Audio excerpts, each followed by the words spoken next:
Hello, hello. Nice, nice.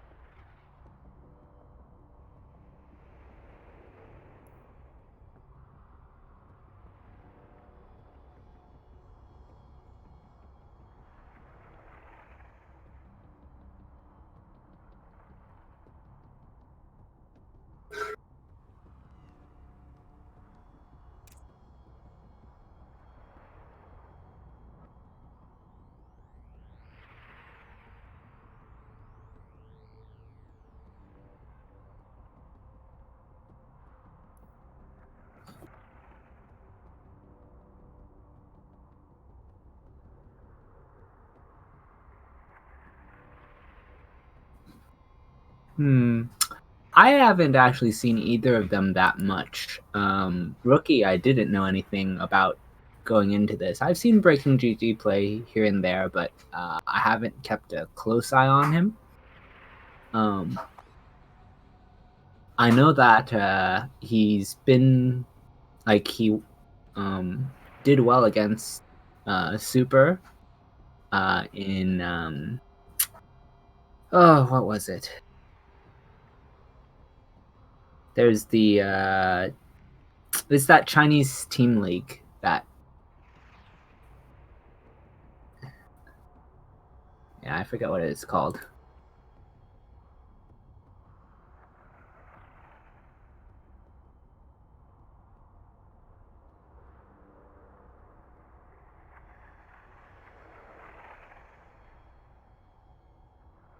Oh, the chat is suggesting that you might be muted. I'm not sure if that's still the case. There we go. How about that, chat? Is that any better? So can we do it now? Boom. Wonderful. Thank you so much. Cool. Thank you so much, Nightmare. Yeah, I had to switch over to some different overlays here, forecasting on this stream, and apparently, by default, I had that muted. So good to know that we have that all resolved now. Yeah, so I guess you'll be able to hear half of the conversation. Pretend that the other half was super insightful and nothing wrong at any point, flawless in every way. Of course, that is not true. Yeah, you've learned so much. I'm saying we're waiting. It looks like BreakingGG should be here shortly. Mage was saying that he's online? ? So let's see if we can get the players in here. Yeah, so we were talking about these players. BreakingGG from China, Rookie. As both of us are saying, slightly lesser known player out of South Korea. But not too shabby, not too shabby. I expect some good games in this wonderful TVZ that we have lined up for all of you. Yeah, Alikilak ranks Rookie slightly above BreakingGG, but it still puts them as pretty even head to head. So Okay. yeah. Nice. Good. They do have one match played before. I'm not exactly sure when, where.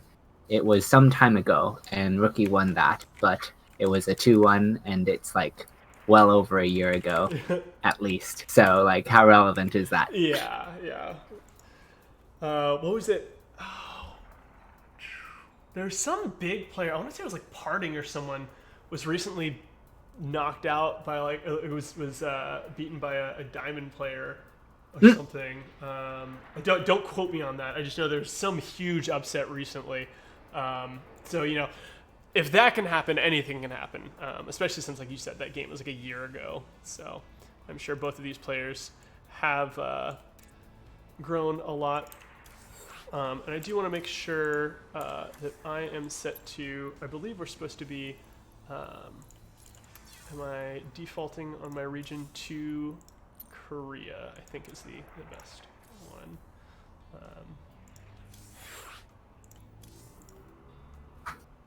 Well, he was pending. He was almost in the game. I'll try just pasting the lobby link in here one more time. So we're waiting for one other player to hop in, and then we'll go ahead and get started.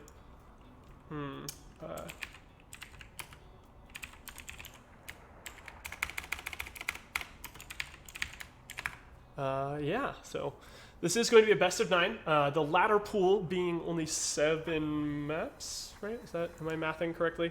That sounds Means correct, that yeah. we will end up going through, if we get all the way through 7 games, then we'll reset the pool and start up going through again. We're going to start off on, okay, Mage is in here now. BreakingGG still pending. Trying to load in here. There we go. Sweet. Okay. Let's make sure that everybody is ready, and then we will get this kicked off. Sorry. BreakingGG apologizing, saying that he just woke up. All right, here we go. And we're going to climb into this first game here.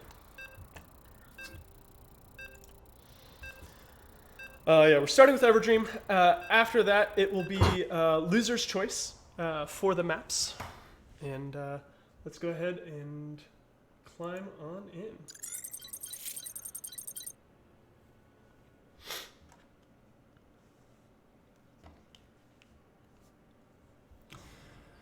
All right. Would you like to do the honors of introducing our first player here? Sure, spawning in the bottom right as the red Terran 4 into the... It is... Rookie. And spawning in the top right, your Zerg, wearing the color teal, it is none other than Alpha X's BreakingGG. Going for a little extractor trick there. Trying to get one extra worker out there before the Overlord pops out. Yeah, I mean, at this point, we don't see anything too crazy. You know, there's no SCV making its way across to do some sort of proxy racks. You know, hatcheries coming down first, so nothing extremely out of the ordinary from these players. Do you think we'll see anything crazy during this series? It's possible. BreakingGG strikes me as being on the more aggressive side of things. I feel like that's how I would describe most of the Chinese scene, though. Mm-hmm. So I might be like mixing a little bit of that with what I've seen from some other Chinese Zerg. Yeah, of course. I think this matchup, yeah, I mean, I think it's less likely that we'll see any sort of crazy, well, okay. Oh no, he's just going for a scout there and then dropping the CC. I was going to say, we started to see 2 SCVs run out of the map, and then I realized that this one's just going to do a very typical opening.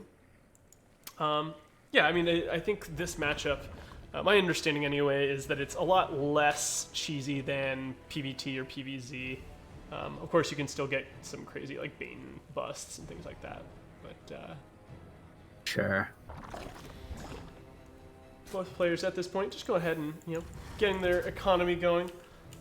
Worker count relatively even. Zergs are always going to be a little bit ahead just because they can build workers in parallel using that larva. And we do see a factory finally coming down for Rookie. Yeah, pretty much everything is as it should be. We have the Reaper harassing, looking for a drone kill, but really only if it gets a ling or two, that's not bad. Yeah, it should quickly shoot away. Oh, it does get one. Queen will pop out shortly. Save the little lings. So, small victory there for Rookie, but nothing game changing. Right. The Overlord in the bottom, hiding in its little hidey hole over these these red plants here. Excuse me. And Rookie just going for the block, trying to prevent the third hatchery from coming down for BreakingGG. Reaper's going to run into the main, poke in, run back out. I think that's just to make sure that there's no layer. Yeah. Make sure there's no crazy that makes sense. Tech. But there are enough lings at this point that the SCV is going to have to run home, and BreakingGG will be able to come on over and take this hatchery without too much trouble. Oh, actually, the ling's going to surround. Go ahead. Yeah, and he also starts the lair right after the Reaper jumps back out. So could be nothing, but It could also be something. yeah. Ooh. Okay, so okay, the Lings do pick off the 2 Marines. Into the rookie did a little bit of a clever move there. He used the barracks that he was not producing out of to float over and allow the Marines to see the Overlord. Of course, the Marines had to go so far out that some Lings came over and were able to pick them off, being a little magnet, as it were. It's a quick third for rookie. Yeah. Like nearly done. Yeah, the CC is finishing up, turning into an orbital, and should be landing, if the space is there, soon. But some Hellions coming in, clearing a creep tumor, and just getting back. There are, enough Lings here. The 9 Lings in existence are able to kind of push those Hellions back, keep them from doing too much more. Yeah, and Aspire has gone down behind all of this for Yeah, we have the Spire finishing up, or not finishing, but halfway done here, and more gas being added on. So I think, yeah, we're gonna see that. Banshee is making its way across the map here. If we look in the production tab, Cloak is almost done at this point. I believe we have spores in all the established bases and one finishing here shortly. Plus, there's an Overseer, so. This, the cloak on the Banshee isn't going to be super effective as of yet. with the mutas coming out and the Overseer here, I think the Banshee's probably not going to find anything at all. Yeah. Like, if it were just the spores, it's like, okay, maybe it can poke at some transferring drone or something. Who knows? But 5 Mutalisks are in production, just about to pop. Banshee's able to actually pick off 3 workers, going in for a 4th. No, pulling back. Doesn't want to die. Second Banshee coming in. Now, 2 Banshees is the magic number that you want to be able to one-shot workers. And here we go. With now, speaking of transferring drones. Yeah. Alright, so these queens are going to kill one of the Banshees and shoot the other one off. Muta's in the middle of the map, flying over, picking off one Hellion. Some Stim Marines trying to make sure these Mutas don't... Oh, okay. Yeah, I mean, it was scouted and the tech was there for it, so it'll do what... At the very least, he knows the Mutas are here. He can move his Marines into his 3rd mineral line, and he has his turrets up already, so... Yeah, it's pretty safe. Obviously, it kind of stinks having your gas denied, but picking up and unloading these Marines with the Stim, they should be able to pick off 1, and that should be it. Oh, although another one, I think might have fallen as it was flying over the 3rd base.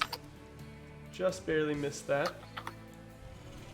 These Mutalisks still coming in, trying to push, and at this point I think he's just kind of keeping tabs with the Mutas. He is still making more, and he's like upgrading that air, the missile attack. Oh, okay. So it might be that... So he definitely is he's gonna stay on this. Yeah, he's gonna stay on it for a little bit. We do have some Lings and Banes popping as well, so if there's some good Baneling connections on these Marines, that could be a problem for Into the Rookie, but Into the Rookie is just moving across the map here. Gonna try to this is kind of scary for BreakingGG. He doesn't really have the means to stop this push, and the rush distance is not that large. Yeah, there's one Baneling in with this big clump of Zerglings. He is, of course, warping in more Banelings outside of range of that scan. Mutalisks have gone into the main, but they're not able to get too much done because of those missile turrets, and I think this is, yeah, we're going to have to see a cancel on this 4th base. With these Banes finishing up, I don't think Into the Rookie's going to want to push up, especially since we have that roly-poly centrifugal hook upgrade finished. Yeah. Okay. Well, but it could have been worse, but good reaction, just giving up the 4th and not trying to defend something he can't hold. Yeah. Oh, some Lings trying to run by here.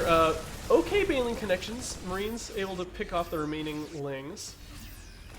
I think at this point in time, Rookie is actually looking pretty good in terms of having a stronger economy. I mean, the fourth base is had to get restarted for Breaking GG, and at the same time we have a fourth command center ahead of the hatchery.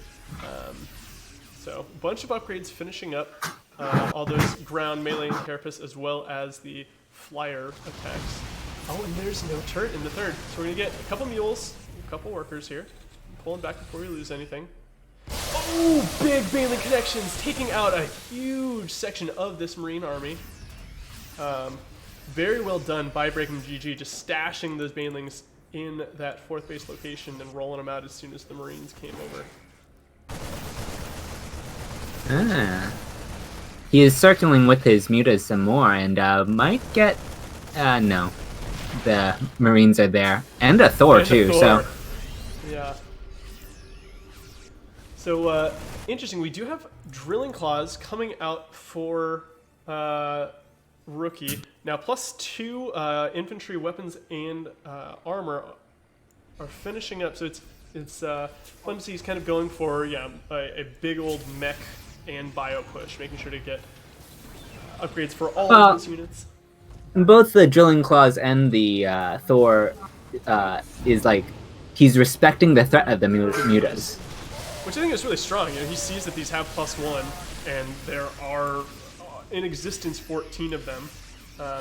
Right. It's not like Breaking GG stopped at like 9 mutas and then went into something else. He definitely doubled down on that tech, got the upgrade, he's even getting +2 as we speak, and he made plenty more.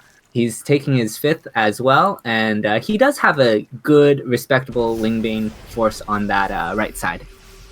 Yeah, it'll come down to how this engagement goes. We do have a fair number of tanks. There's the Thor, some Hellbats, and some Marines in here. Now, some Banelings coming in. Ling's getting us started on the Planetary. Not going to be quite enough to kill it, but he did force the army to come home. We do have a drop, potentially. Are they going to load up? Yeah, we got a bunch of Marines. A little double drop that's going to go into the third base of Rookie, while, Rookie is going into the base of Breaking GG while he pushes into the fourth. Spore Crawler is going to pick off one of these medevacs, the other one going into the main, and while this is happening, Rookie is pushing into the fourth base. Yeah, really strong multi-prong that he set up between these two drops and this forward move.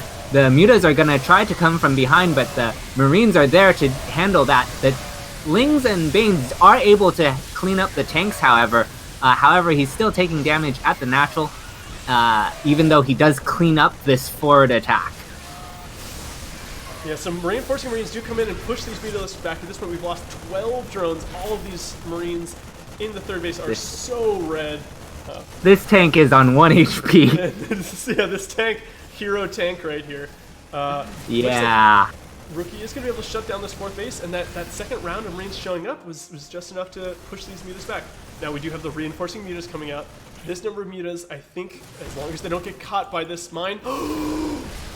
Okay, not that big. It ends up taking the mutalisks down and a little bit of yellow health, but with the Thor here as well. With the Thor in the mines, I am very concerned for Breaking GG. This is going to be a difficult spot to engage.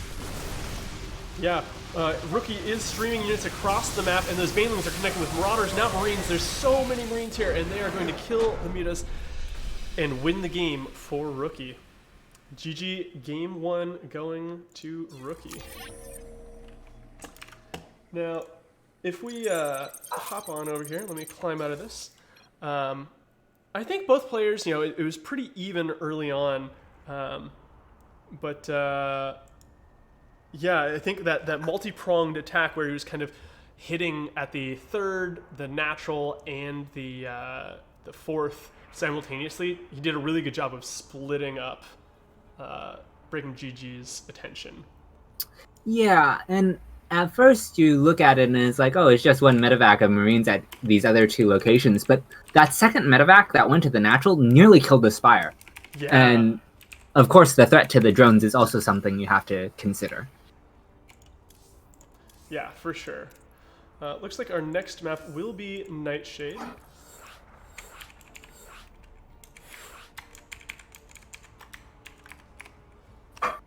Go ahead and paste that in there. Yeah, if those Marines, like you're saying, I mean, they were so red. They cleared out that base of drones and then almost went in to kill that Spire. I didn't actually see what finished them off. I'm assuming just a handful of Lings that were spawning. But if he had gotten the Spire down, that would have been probably game over right there. Possibly, yeah. All right, let's go ahead and... Oh, no. Sorry. Oh. Invite to game, and then I need to leave his party. Okay, there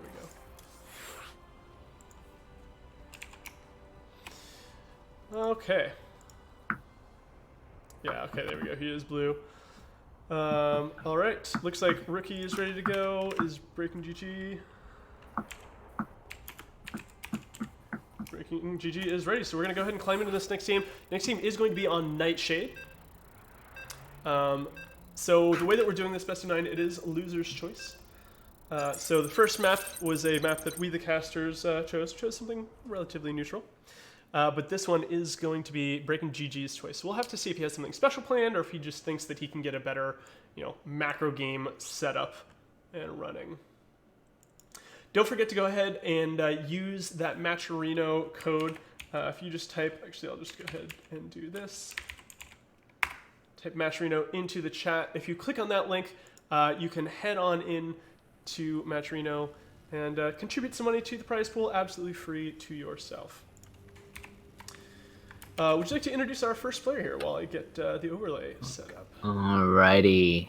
In the bottom right, as the Red Terran, taking the first game, it is the Rookie. And in the top left, your blue Zerg player, trying to make a comeback here on Nightshade. It is none other than Alpha X's BreakingGG.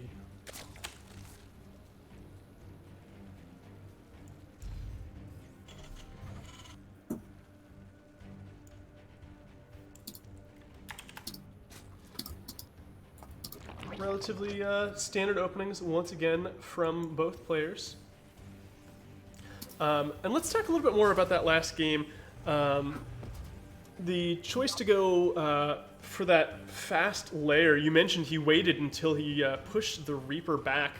Do you think that was just coincidental, or was that kind of like a planned, like, okay, cool, he's gone, now I'm going to start it? Do you think it was kind of like a reactive in the moment kind of thing? Trying to catch his opponent off guard? The timing of it did line up pretty standard for like 2-base muta. Like I'm gonna put 2-base in quotes because you are going to take the third. It's just that your third is not like the fastest third in the yeah. So like it may have been his plan from the get-go because he didn't really ever send a drone over to the third for some time. Yeah. He may also have just not felt like dealing with the Reaper on that map for some particular reason, and so because the Reaper was being annoying, he just said, oh, I'll just do this 2-base build. Or opener, shall we say. Now we do have a drone heading over to the third at a much more reasonable time. The Reaper is going to go ahead and come over and probably force this drone to climb into an extractor. Yeah, there it goes. 2 Lings out and a queen, or 4, excuse me, 2 sets of Lings, so 4 Lings. Oh, is BreakingGG gonna pull back? Okay. Ooh, that drone narrowly escaping with its life. 1 shot away by the Reaper from falling. But Rookie's doing a very good job of just keeping this base denied. And the queen is gonna have to waddle off creep here in order to shoo away the SCV. Just like sitting here waiting. Oh my goodness. Playing with fire is BreakingGG. With the queen here, obviously now we're okay to... Oh my gosh, if he had gone in there and gotten the snipe with that Reaper, oh man, that would have been something else. Okay. Oh man. Well, back to normal things. both players, playing very well. I think Rookie coming out a little bit ahead just because he was able to deny that third base so far. Yeah, I feel like this is almost suggesting that we're not going to see the same thing. Okay, we do see the Roach Warren as well. But like just looking at his intention of taking that third at like the standard 240 timing.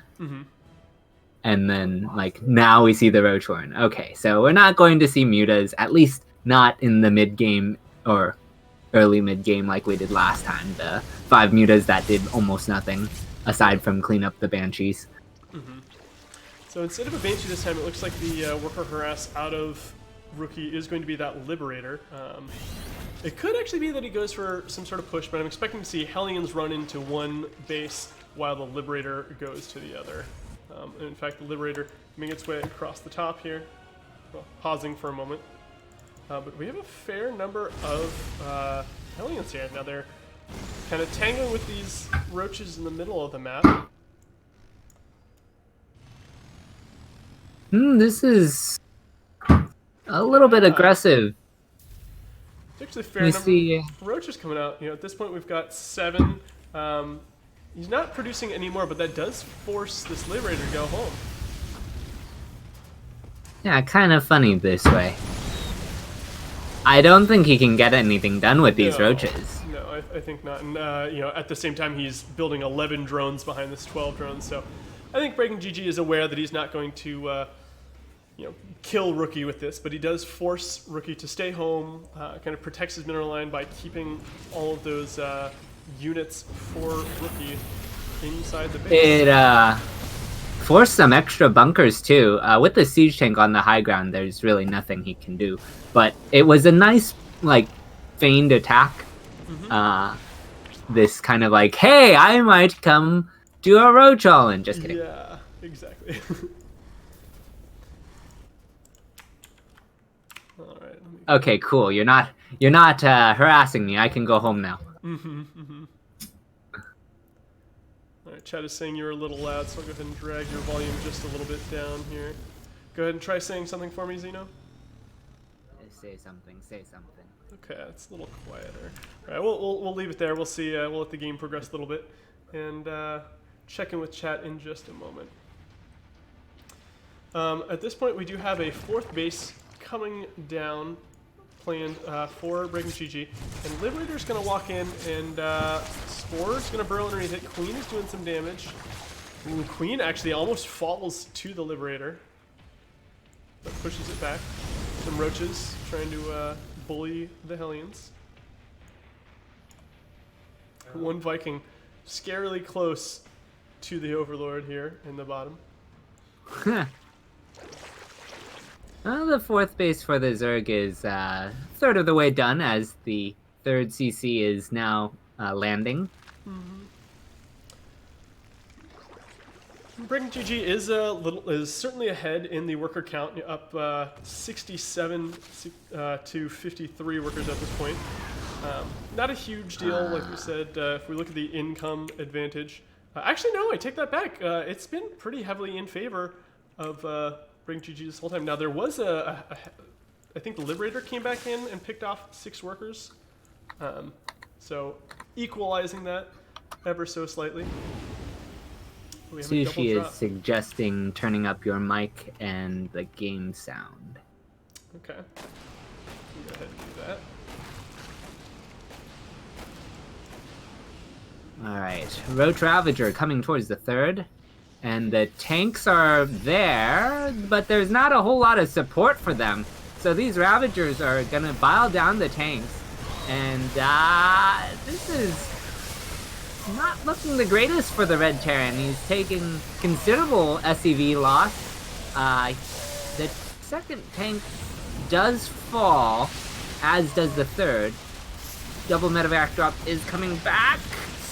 Ooh, get picked off, and a lot of workers have fallen here, forcing the lift on this command center. We do have a tank still on the high ground, another one back here. Wall is down. And with some Biles, he's going to be able to kind of break through this. Okay. Choosing to just kind of take the advantage that he has, not wanting to throw away any more units. Although these bio units kind of pushing out, he has to, Rookie has to be careful. Doesn't want to get caught out, trapped by a bunch of Biles by BreakingGG. Yeah, another thing I want to note about this game is his creep spread is reached the center, whereas he didn't really get to do that because of the constant pressure from the previous game. So as this game settles with the advantage economically for BreakingGG, he also has a lot more map vision, which will allow him to slow any push coming towards his bases. Yeah. Now, there's a Viking over here kind of drawing some attention, but while that happens, we do have a little bit of a bio force, the 2 medevacs pushing across the top. But like you said, all of this creep is going to instantly let BreakingGG know that something is going on, immediately picking up and pulling back. Actually, he's going to try to go on into the main. Roaches are going to be here, though, friend. You got to be really careful with those units. Yeah, Spore Crawler there is going to force them to take the long way around. They go into the main. There's nothing here at the moment as the Lings come back. Queen's coming to the low ground. Mm-hmm. Yeah, I really like that. The Queen's here to kind of trap these units as they try to pick up and fly out. Although these units, okay, there we go. They do pick up and they start flying. Oh, but where'd the Queens go? Oh, the Queen started to walk away. Oh, so the trap was laid and then unsprung. How unfortunate. Oh, well. Rookie. Oh, go ahead. Just these. Morphing the Banelings right under the medevac. Oh, yeah. Probably you can't unintentional. See me. Yeah, you just grab all of them.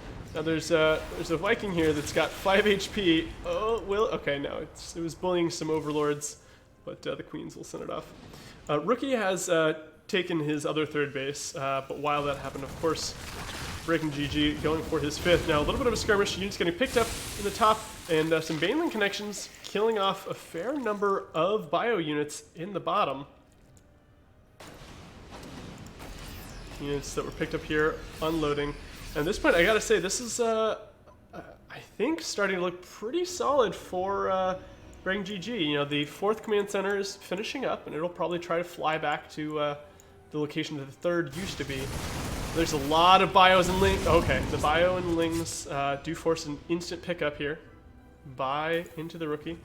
These medevacs pulling the units back to safety. Yeah, we still have that drop hanging around the top side, but there's a pack of Roach Bane ready to deter that. Yeah, immediately shut down. Okay, command center is flying out here. Now, this is a regular CC, not an orbital, so I believe he will try to turn this into a PF.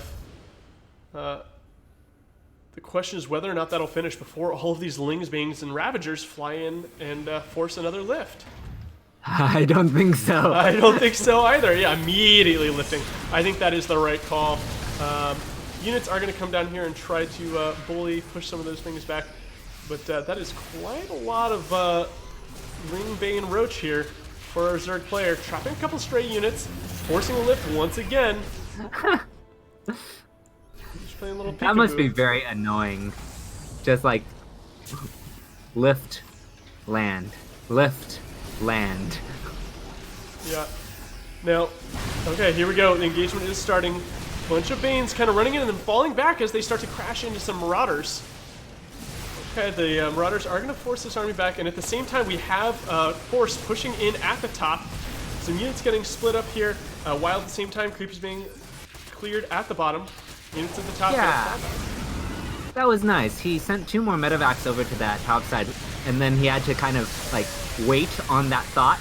But now with the blinding clouds over the tank, it looks like BreakingGG is going to clean up the main army. He loses most of his Banes in that, but he cleans up pretty much all of the bio there. Yeah. He still has enough forces to handle the pressure on the top side still. With the reinforcing Roaches, I think? Yes, okay, he will force the retreat. Yeah, those Vipers being huge in this fight, and at this point, we do have Adrenal Glands finished for the Lings, as well as the armor upgrade for our Ultralisks finishing up. Ground Carapace 3 finishing shortly as well. And movement speed coming out, I believe, for the Ultralisks as well. Yeah, I'm not sold on this transition to close, but at the very least, it gives him a stepping stone if he wants to get somewhere else. Yeah, I think at this point, BreakingGG is maxed, and here he goes surrounding the army here. Oh, well, that'll do it too. Yeah, big pickup, I guess. but most of it does die. Oh, yeah, okay, here we go. With the Viper support, he is able to effectively kill the planetary and take the game. Yeah, that was a very well done. Vipers, of course, coming in and preventing those units from doing any of their shots.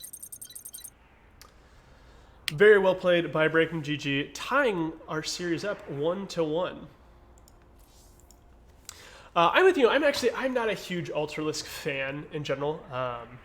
As a Zerg player, I'm not a Zerg player, but I feel like of all of the tech routes that you can go, I would just much prefer having Broodlords over Ultralisks, just endgame. Or even Speed Lurkers. Or Speed Lurkers, true. Yeah, as well. Just like burrow them, instantly splash damage everything.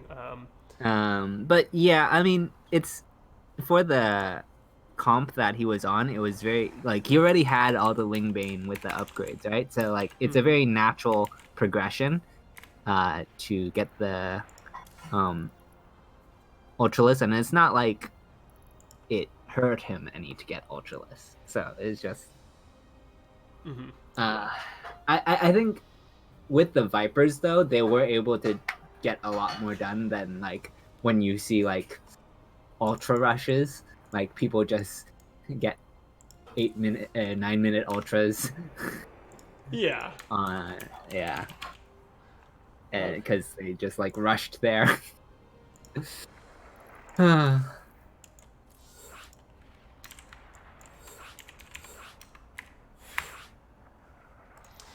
Looks like our next game is going to be on Eternal Empire. Okay.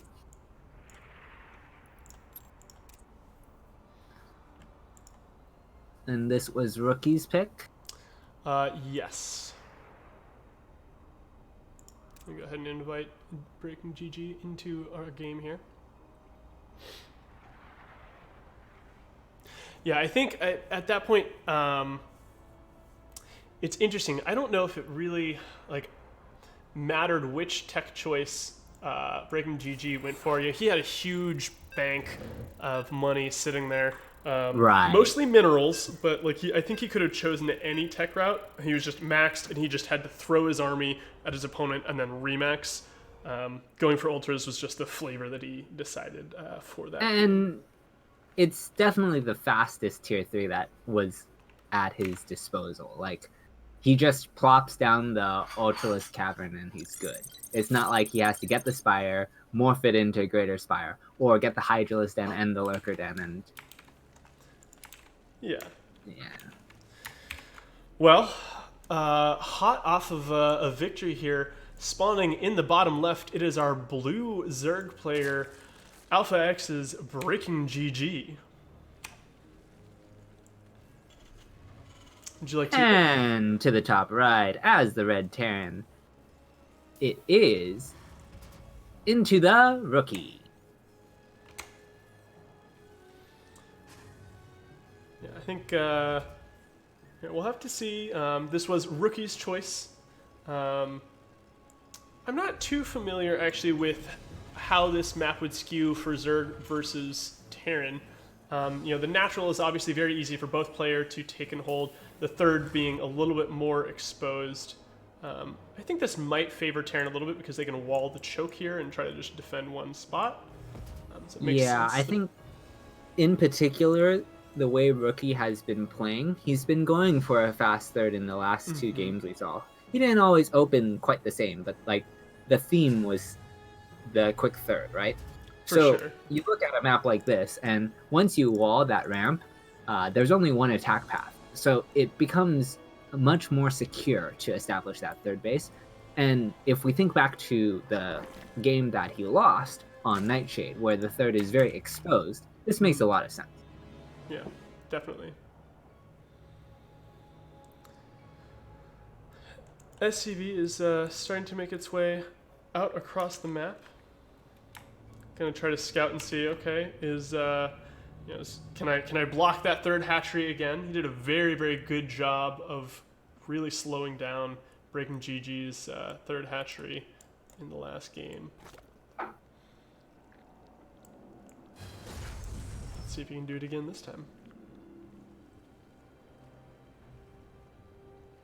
Yeah, there's a part of me that almost wants to see him go for like the 153rd, just to like sidestep this entire song and dance. Yeah, I'm going to take this space before you can be here to block me. Yeah, and on a large map, I feel like he might have been able to get away with it, but there is a lot of Reaper space on this map too, so it's like, Anyhow, the queen is out, it's going to protect the lings, and the Reaper is going to jump into the main, see normal things aside from a lair. I was going to say. So I think that does confirm last time, or in game one, that lair starting right after the Reaper Scout was coincidental. Yeah. Yeah, just because, this time, BreakingGG just throwing it down in the face of Rookie. We'll have to see if he goes for mutas again, or if he chooses some other tech route. It's always a good feeling when you start a sentence to say one thing and then you realize, oh, no, that's definitely not the case at all anymore whatsoever. What am I thinking? Yeah, what is the saying? It is a caster's curse. Yes, indeed. Okay, the Speedling is going to be able to chase off and maybe even trap. Oof, almost trapping the Reaper there. But I think they're still going to be able to pick it off. Very nice. SCV will make it home safely, but this does open up the third base for BreakingGG.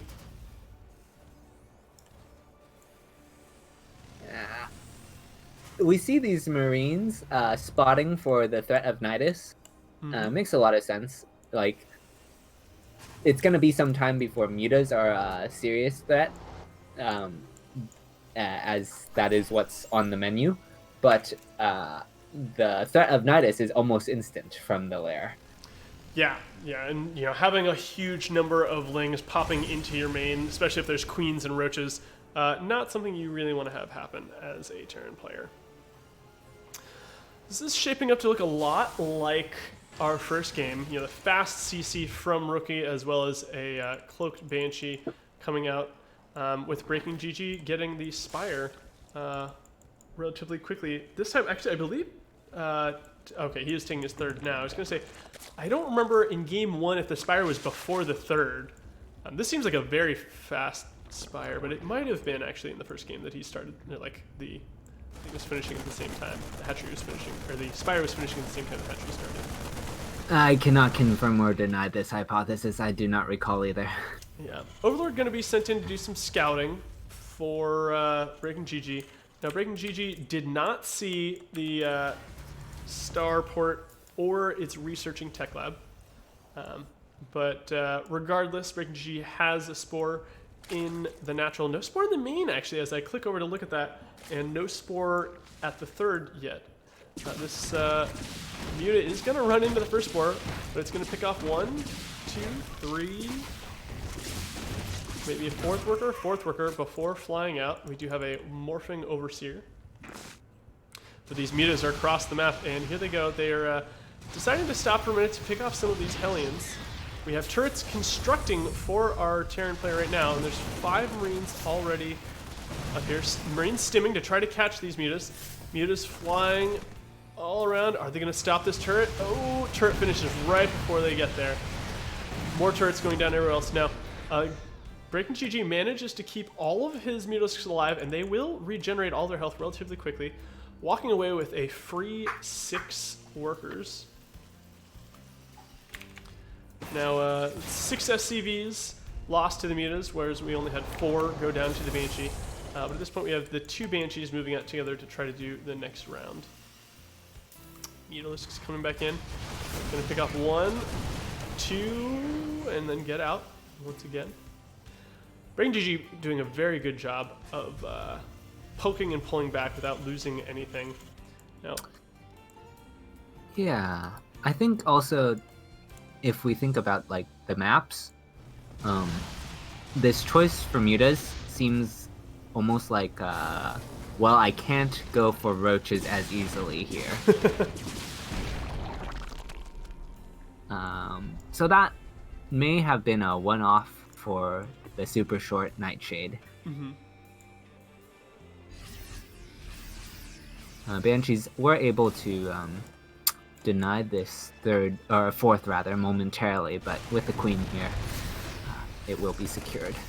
Yeah. Just like game 1, BreakingGG is committing pretty hard to these mutalisks, adding on several more as well as getting that air attack. So this is going to be a mutaling composition. Yeah, I do want to note that comparing it against game 1, BreakingGG will have a little bit more reaction time to deal with a push coming up the center than how it played out on Everdream. So it's looking better for him at the moment.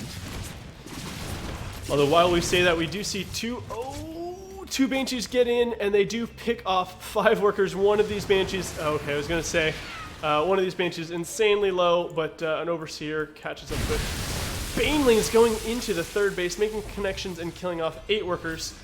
Several more workers were pulled out, but good job by BreakingGG using the distraction of the Banshees to run in and pick off some of those things. I'm not sure he can hold his fourth again. Yeah, we'll have to see. It all comes down to what these Baneling connections are. There's not a whole lot of Lings to kind of come in and caress. And with these tanks, yeah, I think you're right. There's no way. I don't know if Rookie can continue to push up into the third. However, there's a major counterattack going on the other side with Lings and Banes eating the third mineral line and getting on top of the production momentarily. As some Marines are coming out, he will be able to re-establish his production, but the third is under threat. It's going to flood to the high ground. Yeah, I'm actually a little bit surprised. I think there were enough Mutalisks there that he could have stayed on top of the production structures and killed those Marines as they trickled out. Maybe. But he may not have wanted to trade with this, having to come back to defend this. That is true. The tanks are falling and the Marines are kiting away, dying. Okay. Very, very good hold by BreakingGG. I think that's the engagement he was looking for. Even going to pick up this last full medevac. And right now, BreakingGG up 64 workers to 49. Probably going to try to take this base again. We see him droning, so he's not going to go exactly into complete kill mode. But at the same time, he does have 5 mutas popping, a bunch of Banes morphing. So I think definitely doing the right thing of keeping the pressure on while expanding. Yeah, and we've got the 4th base actually was just about to finish up in the left side of the map. Stim Marines are going to go ahead and push these Mutalisks back, but at the same time we've got a huge group of Lings getting ready to just run in, and this is not walled anymore. Alright, well, they're just going to run in then. And where is that tank? Oh, it's at the third. It is at the third. There's just too many mutas, too many Banes, and too many Lings. At this point, yeah, you know, our unit count, we're up to 18 Mutalisks. I actually feel like he could have gotten a little bit more if he had been more decisive on how he was going to take that fight. Yeah, I mean, at this point, there's a Thor out, so BreakingGG is going to have to be careful with these Mutalisks. You're doing some magic boxing. You don't want to lose all of your units to the splash damage of a Thor.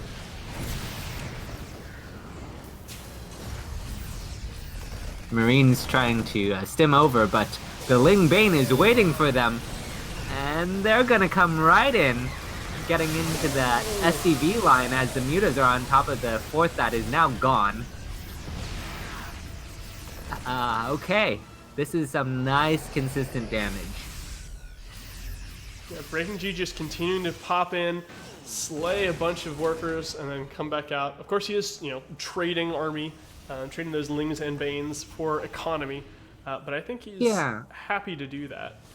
And behind this, he's getting some more drones at his fourth. He's getting his infestation pit so he can get a hive at some point. More mutas popping as well. So this mutaflock is going to actually go right over the natural. Oh my.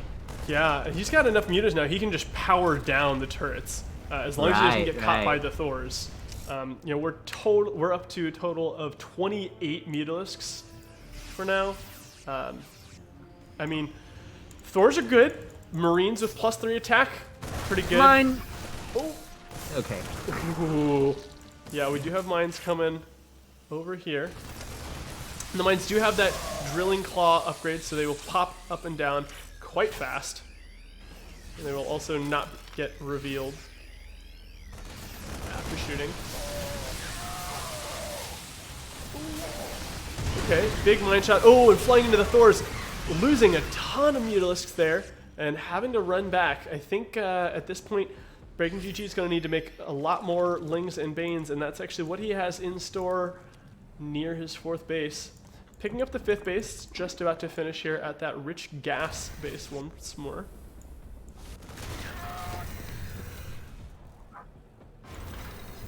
Now when this hive finishes, we'll have to see if the transition is into going for Broodlords, or if he just continues to try to just go with like +3 Ling, Bane, Mutalisk.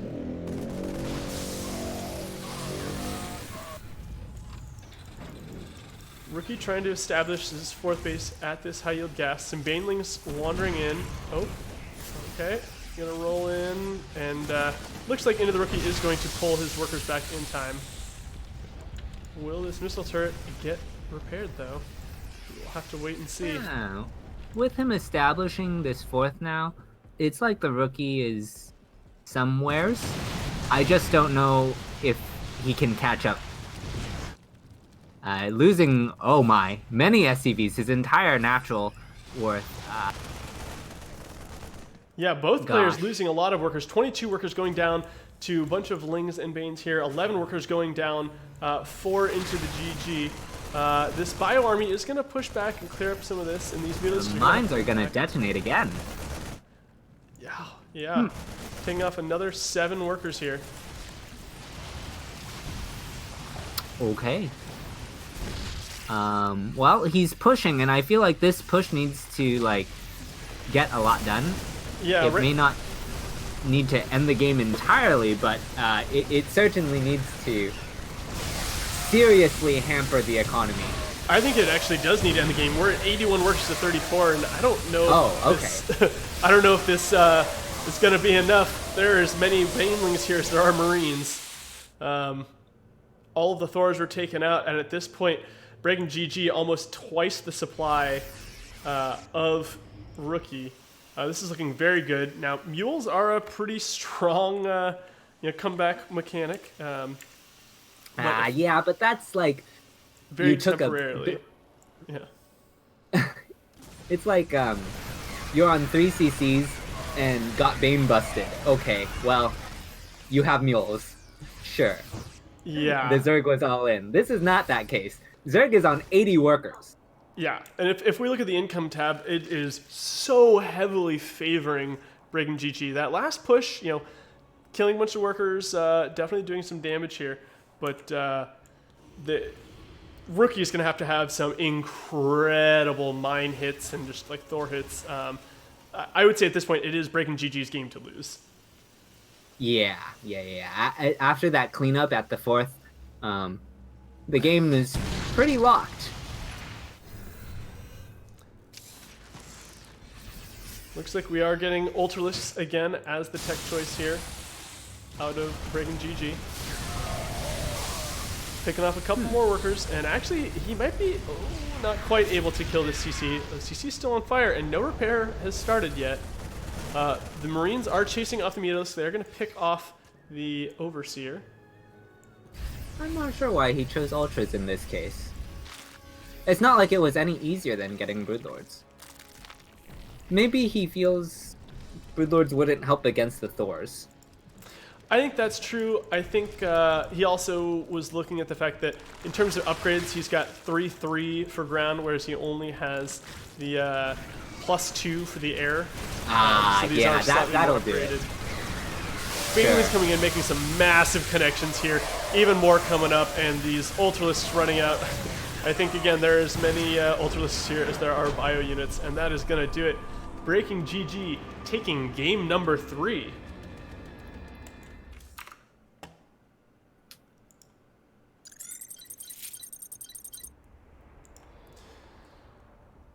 Yeah, very well done by BreakingGG. We're going to go back to Rookie to see if Rookie can... Rookie is picking the next map, and we'll see if he can pick something that allows him to tie up the series. That first game, it's like almost this...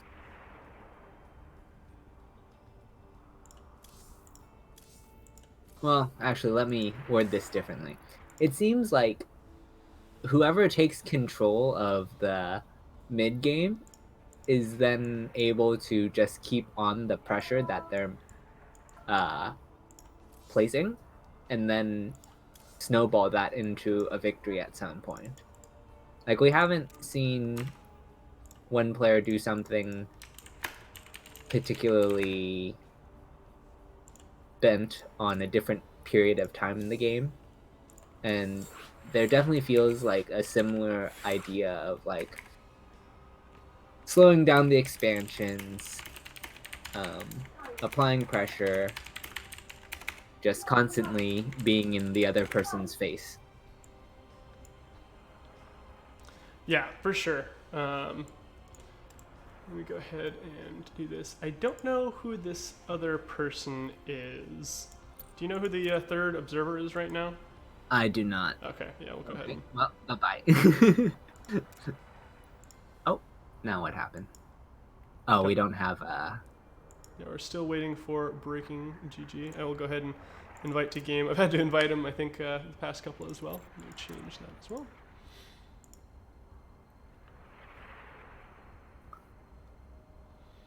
All right.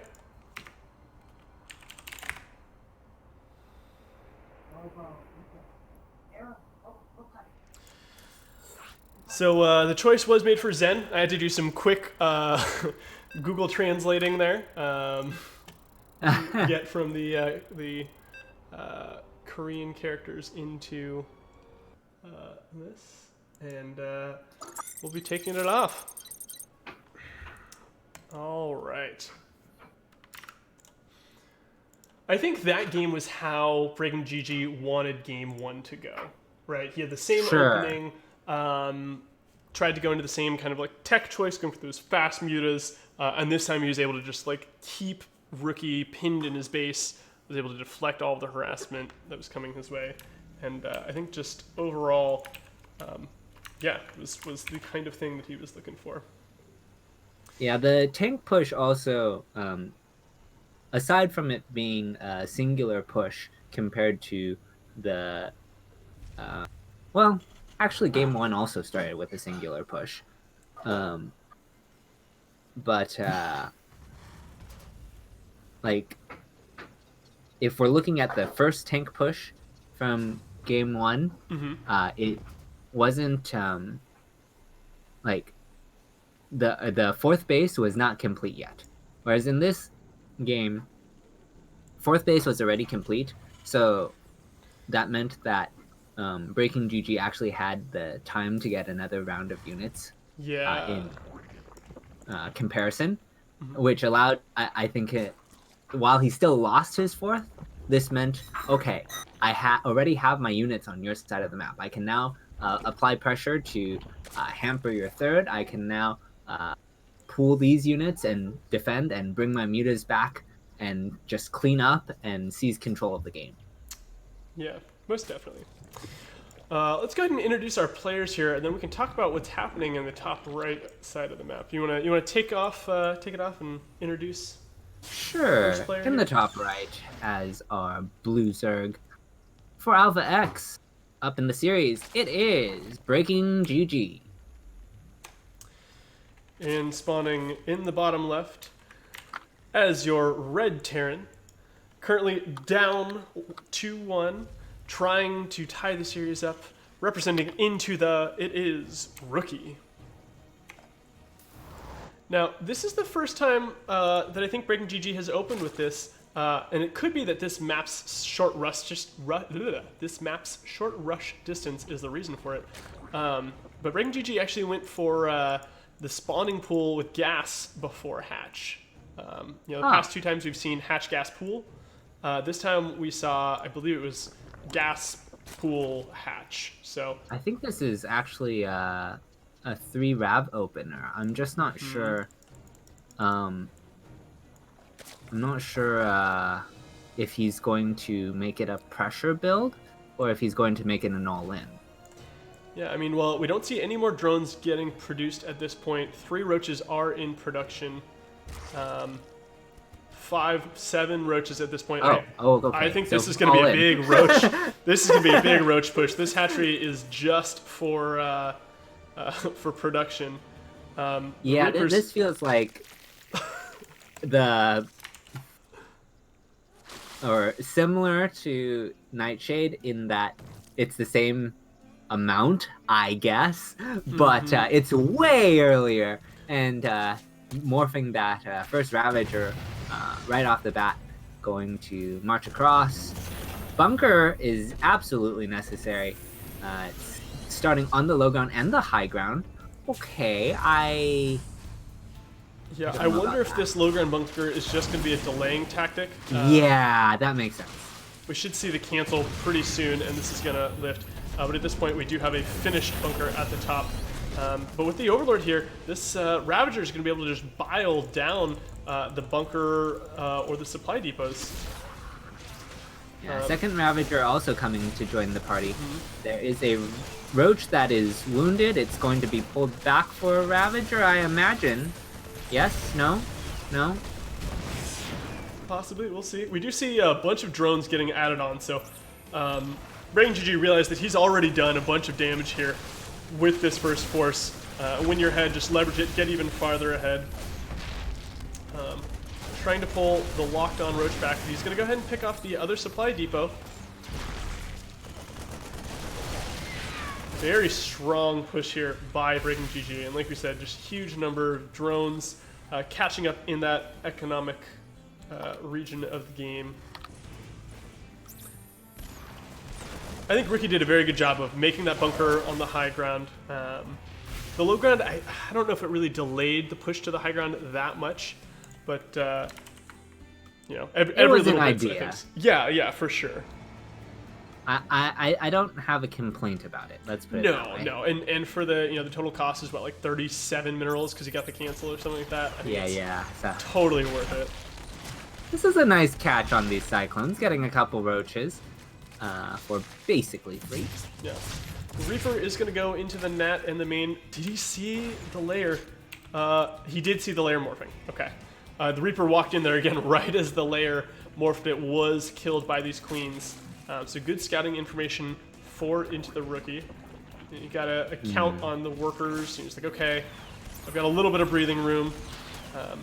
But he knows that there is some tech on the way. Do you suppose he'll go into mutas this time, or do you think he's going to stay on Raveling? He doesn't have the gases yet. Actually, no, I take that back. He took 2 gases at his natural. He might go into the lair. If he does, I expect we'll see another gas taken in the main. Sure. At this point, no tech choice quite yet. The Banshee is going to be popping out here, or the Banshee's already across the map. Excuse me. Cloaking is just about done. And we already have some spores here, and with all these queens and this Overseer, that Banshee is going to immediately fall without anything. It could be that the layer was just to get the Overseers. Perhaps. We do have Tunneling Claws coming out from... okay. I suppose so that is an answer of sorts. Yeah. So we're going to get that Roach speed coming out from BreakingGG. Another Banshee is making its way across. He scanned to get some vision and see what's here. Gonna kind of poke and just pull back, realizing that with that Spore Crawler and all these queens, he doesn't want to lose another unit for free. Did I just hear ducks quacking on this map? I did not, but where was your map? It's totally possible. Like, where? I'm not sure where I was looking at the time I heard it. I was.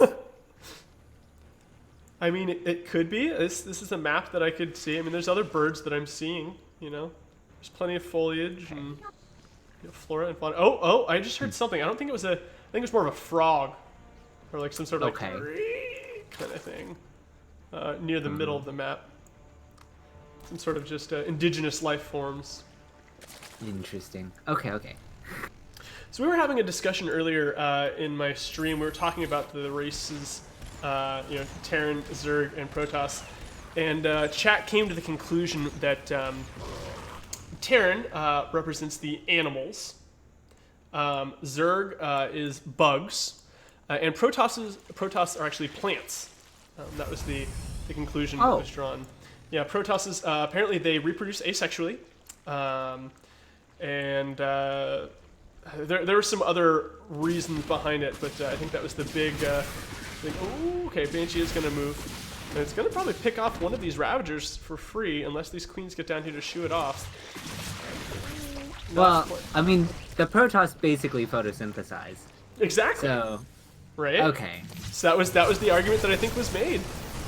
Okay, gonna get a queen here. These units are gonna pick up one lone Marine. We'll call him Martin the Marine. Actually surviving against all odds. He was left for dead. Maybe that's Jim. Or no, it was Kerrigan that was left for dead. Spoilers. But yeah. Oh my goodness. Managing to run back through the plants there. Okay, these units are gonna stim up again, get loaded up. Not quite free, but pretty good trades here. Calling that a spoiler is like, I don't know. The Titanic sinks. I guess we are, what? So, I mean, StarCraft 2 is a decade old, and that happened in Brood War, so, let's see, StarCraft 1, that was 96? So 24 years? 24-year spoiler? Guess you're right, we can't really call it a spoiler anymore. Protoss are animal, Terran are the plants. Mystic weighing in on the debate.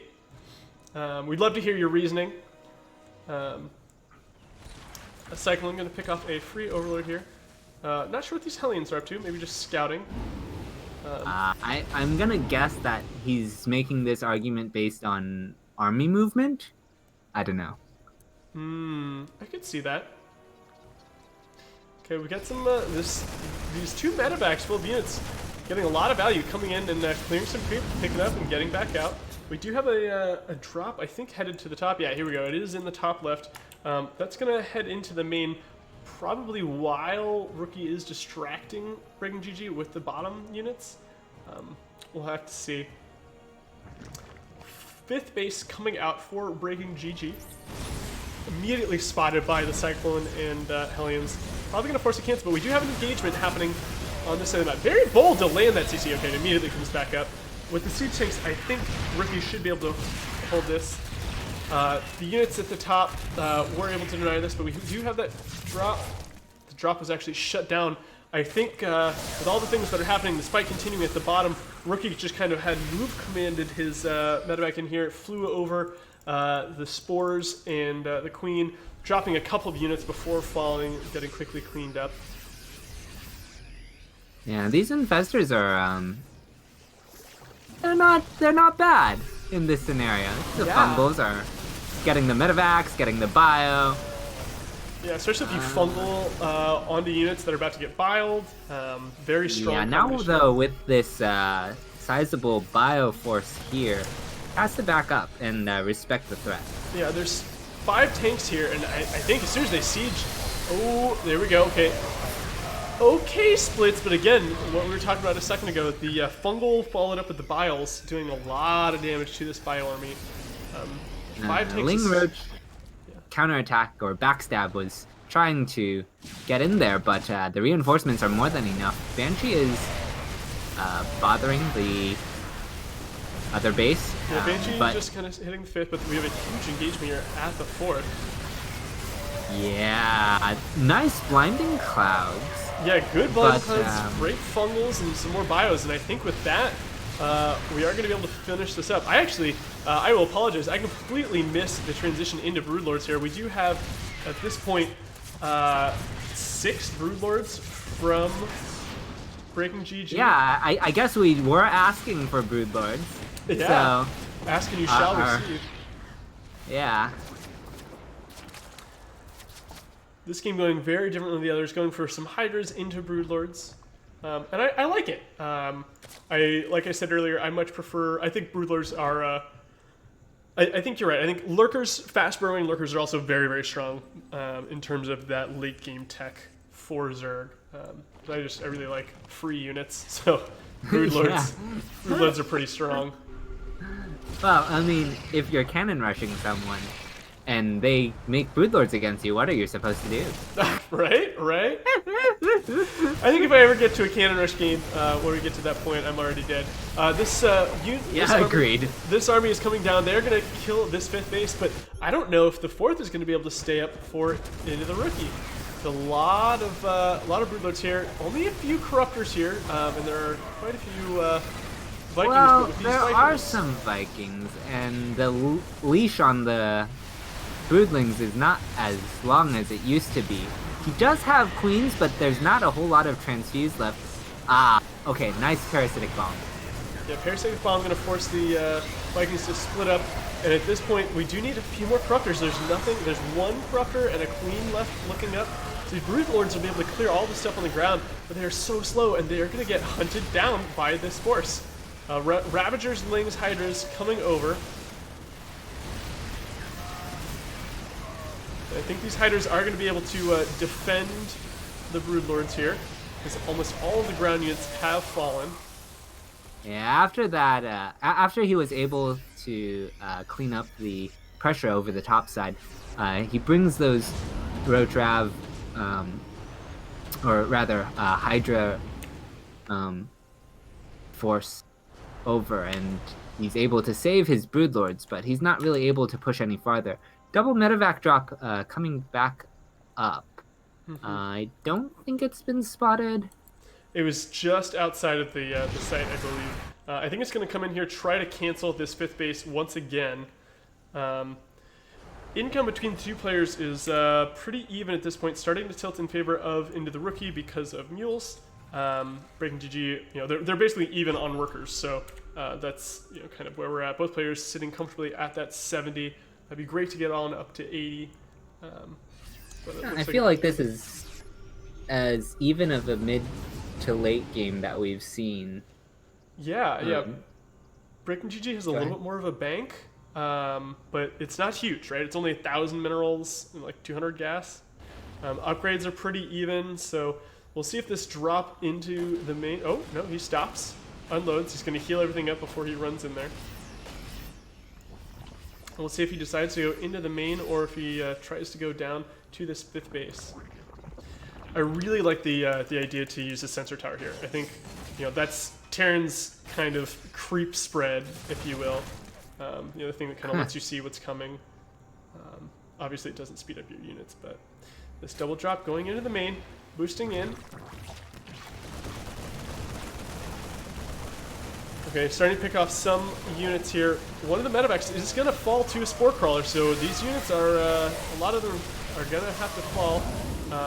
One medevac picking up, flying into that open space, and we have an engagement in the middle. Siege tanks, though, going to be able to do a huge, being a huge deterring factor here. Yeah, the architecture of the map definitely favors the tank Thor, at least in holding his ground. However, he has to go around this, I don't know what you call it, in order to keep his army together, and it kind of makes the map longer than it otherwise would be. Double medevac drop was harassing, gets 9 drones, but... 10. Yeah, and Rookie did this earlier. Let's talk about this fight, actually, at the 5th base. Tanks getting up in here, laying siege. Pretty sizable Viking count, and the Corruptors are in the wrong spot. Rookie going ahead and picking off 3, 4, almost all of the Broodlords here, but there are enough Corruptors to clean up all this stuff. And I think with these reinforcing units, BreakingGG should be able to hold this 5th base no problem, but we still have units in the main, the 3rd, the 4th, and we've lost a ton of workers already at this point. Yeah, he's dealt with the main fight, but he's been backstabbed in multiple mineral lines, even gonna lose a base in the midst of all this. He also loses his Greater Spire. Yeah, that's actually a pretty big deal. Losing this hatchery as well as that Greater Spire, resetting the tech a little bit. He'll have to make the Spire first before he can make any more Corruptors, and then he'll have to make a Greater Spire before he can make more Broodlords. Going for Neuro though, so I think this is like a good hey, what tools can I quickly get to stay at this late game stage? Corruptors are going to P down a PF. Very well done. I was wondering whether or not they were going to shoot off in time.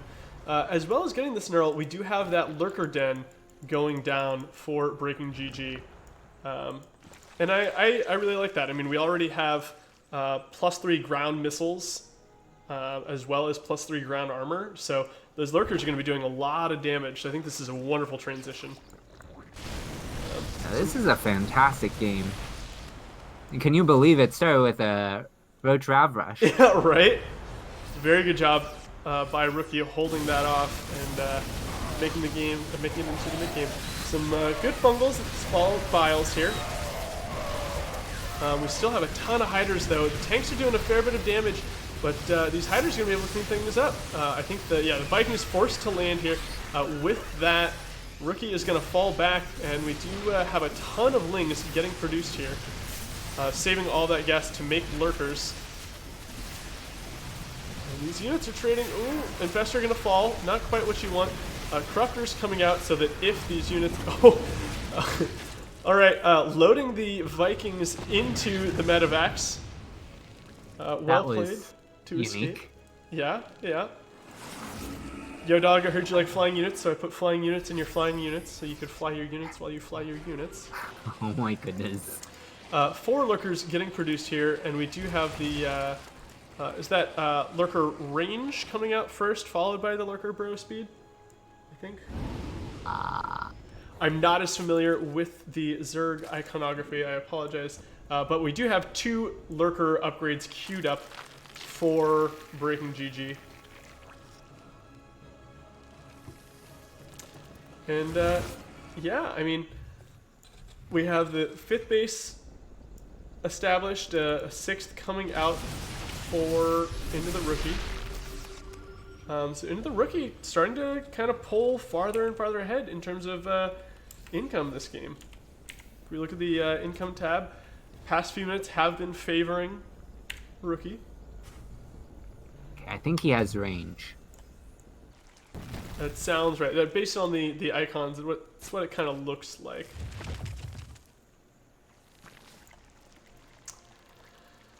Okay, all the action is taking a quick pause for a second as these players rebuild their forces.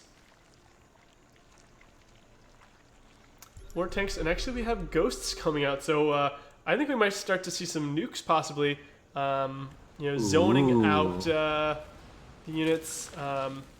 Liberators I saw Vindicta was in the chat, so maybe maybe the Rookie was inspired. Taking some notes. We have a little bit of a push over on the side. Corruptors are going to schedule. Oh, and the Parasitic going to kill this one medevac. And the other one is almost dead as well. These units are probably going to fall down. Ooh, barely escaping. Those things are burrowing quite fast, so I think that means we do have burrow speed done as well. Our Lurkers have been upgraded. Indeed.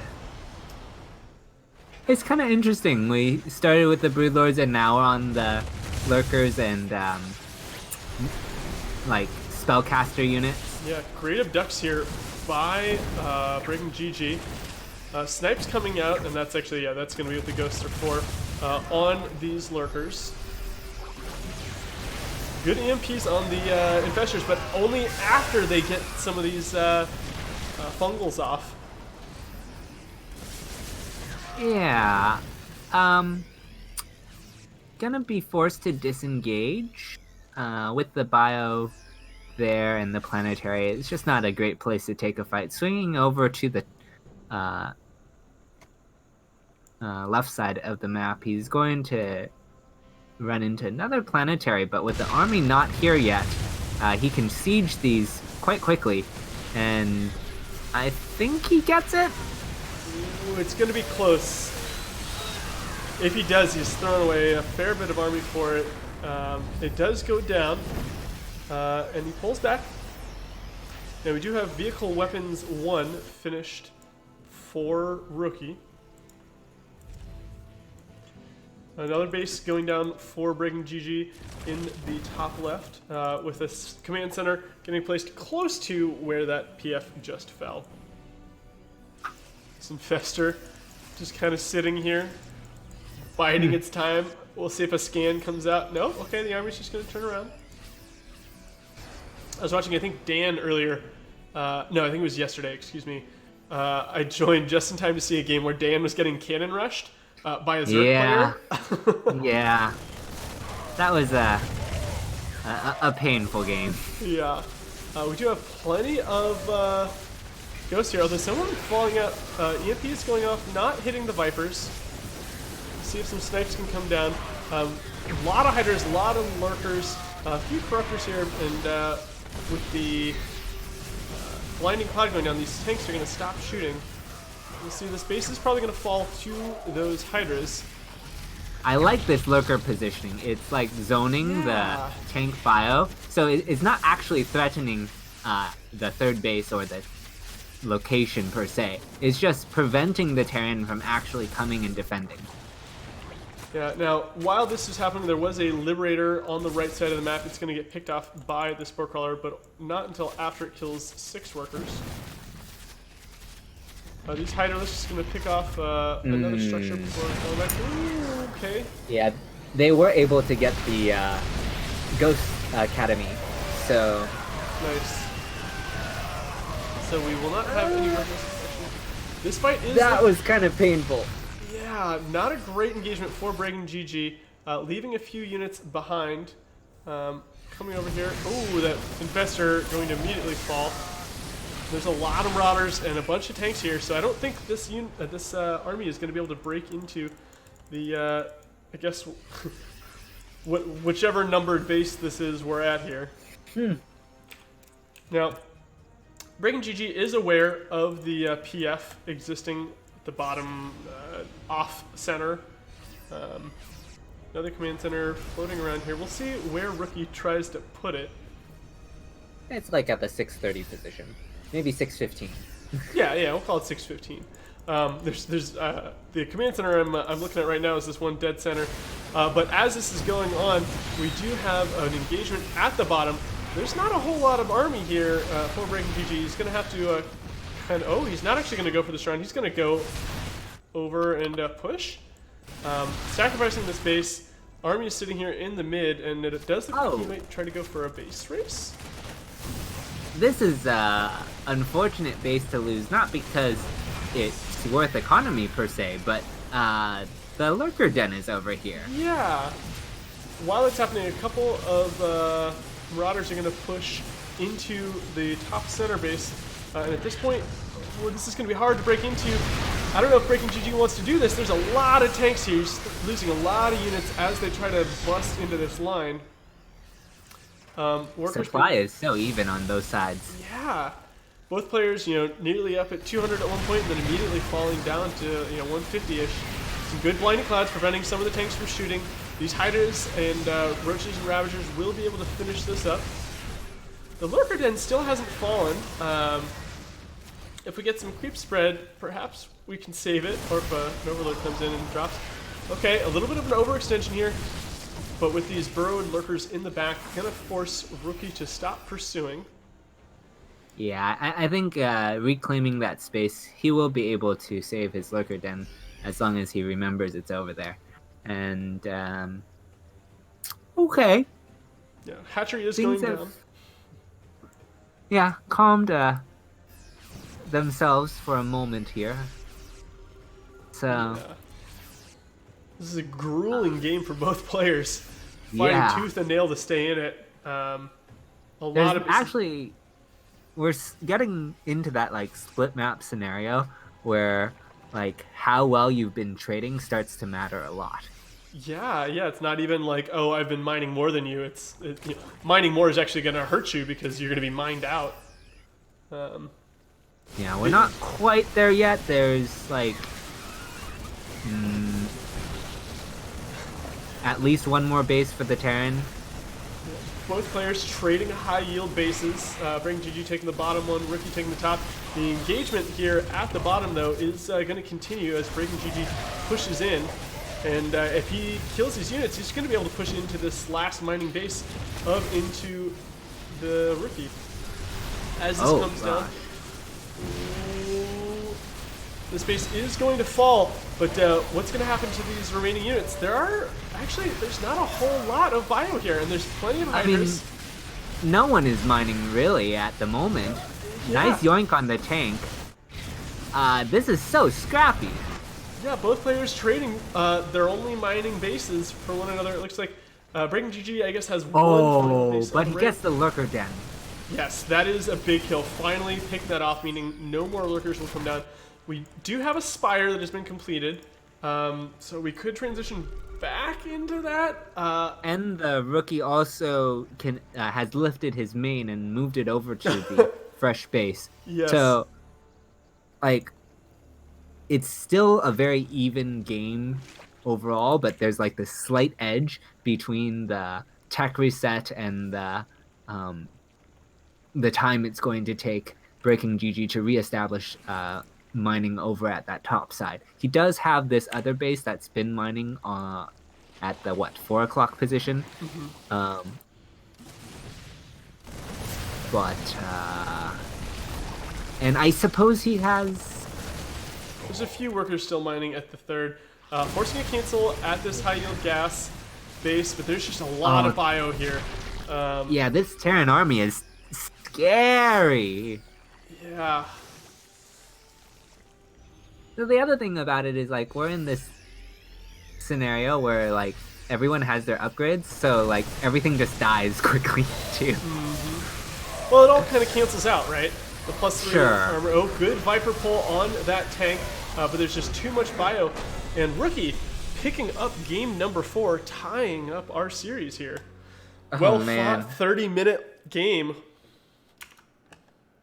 Do you suppose one of them will ask for a break? Yeah, let's go ahead and check out our Matcherino page here. Click into this. By all means, actually, let's go ahead and make sure everybody is in there donating to the Matcherino. Let me scroll in here. It looks like we got a donation, possibly. Let me take a look. First of all, if you have not done so, be sure to go ahead and use that code. It's the AXCOM92. All you have to do is go to the Matcherino link that the bot is pasting. Then you can go ahead and sign in. You can sign in through BattleNet, or you can sign in using Facebook, whatever you would like. Use that coupon code. Make sure that you contribute to the prize pool. And we did have a wonderful donation. It looks like $10 or something. Where did it go? $10.50 from De Monumum Camo. Demonuum Camo from Team Exxon. Thank you so much for that wonderful donation. Super exciting. The players really appreciate it, and we appreciate it. Thank you once again for making sure that esports stays alive. As you do that, I'm going to go ahead and make this next game here. It is going to be on Purity and Industry.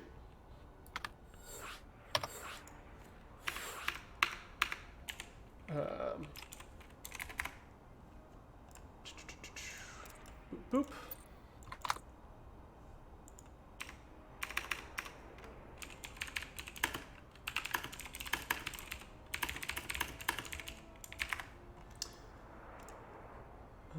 make you a...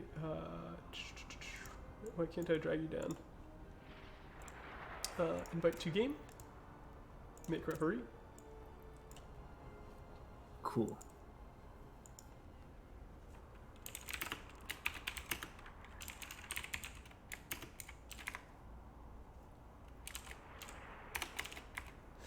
All right.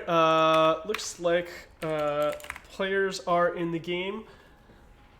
Let's see if they are ready to rock and roll. Both players are ready, so we're going to go ahead and hop into Purity in Industry. This has been a close series so far. We are tied 2-2. Yeah. All right. And this is a special map to play Game 5 on. Who selected this? This was selected by BreakingGG. Okay, I'm saying mutas. That I think that is definitely a strong possibility. We've seen mutas in a bunch of our games, and this is a map with a huge open airspace. Let's go ahead and introduce our players here.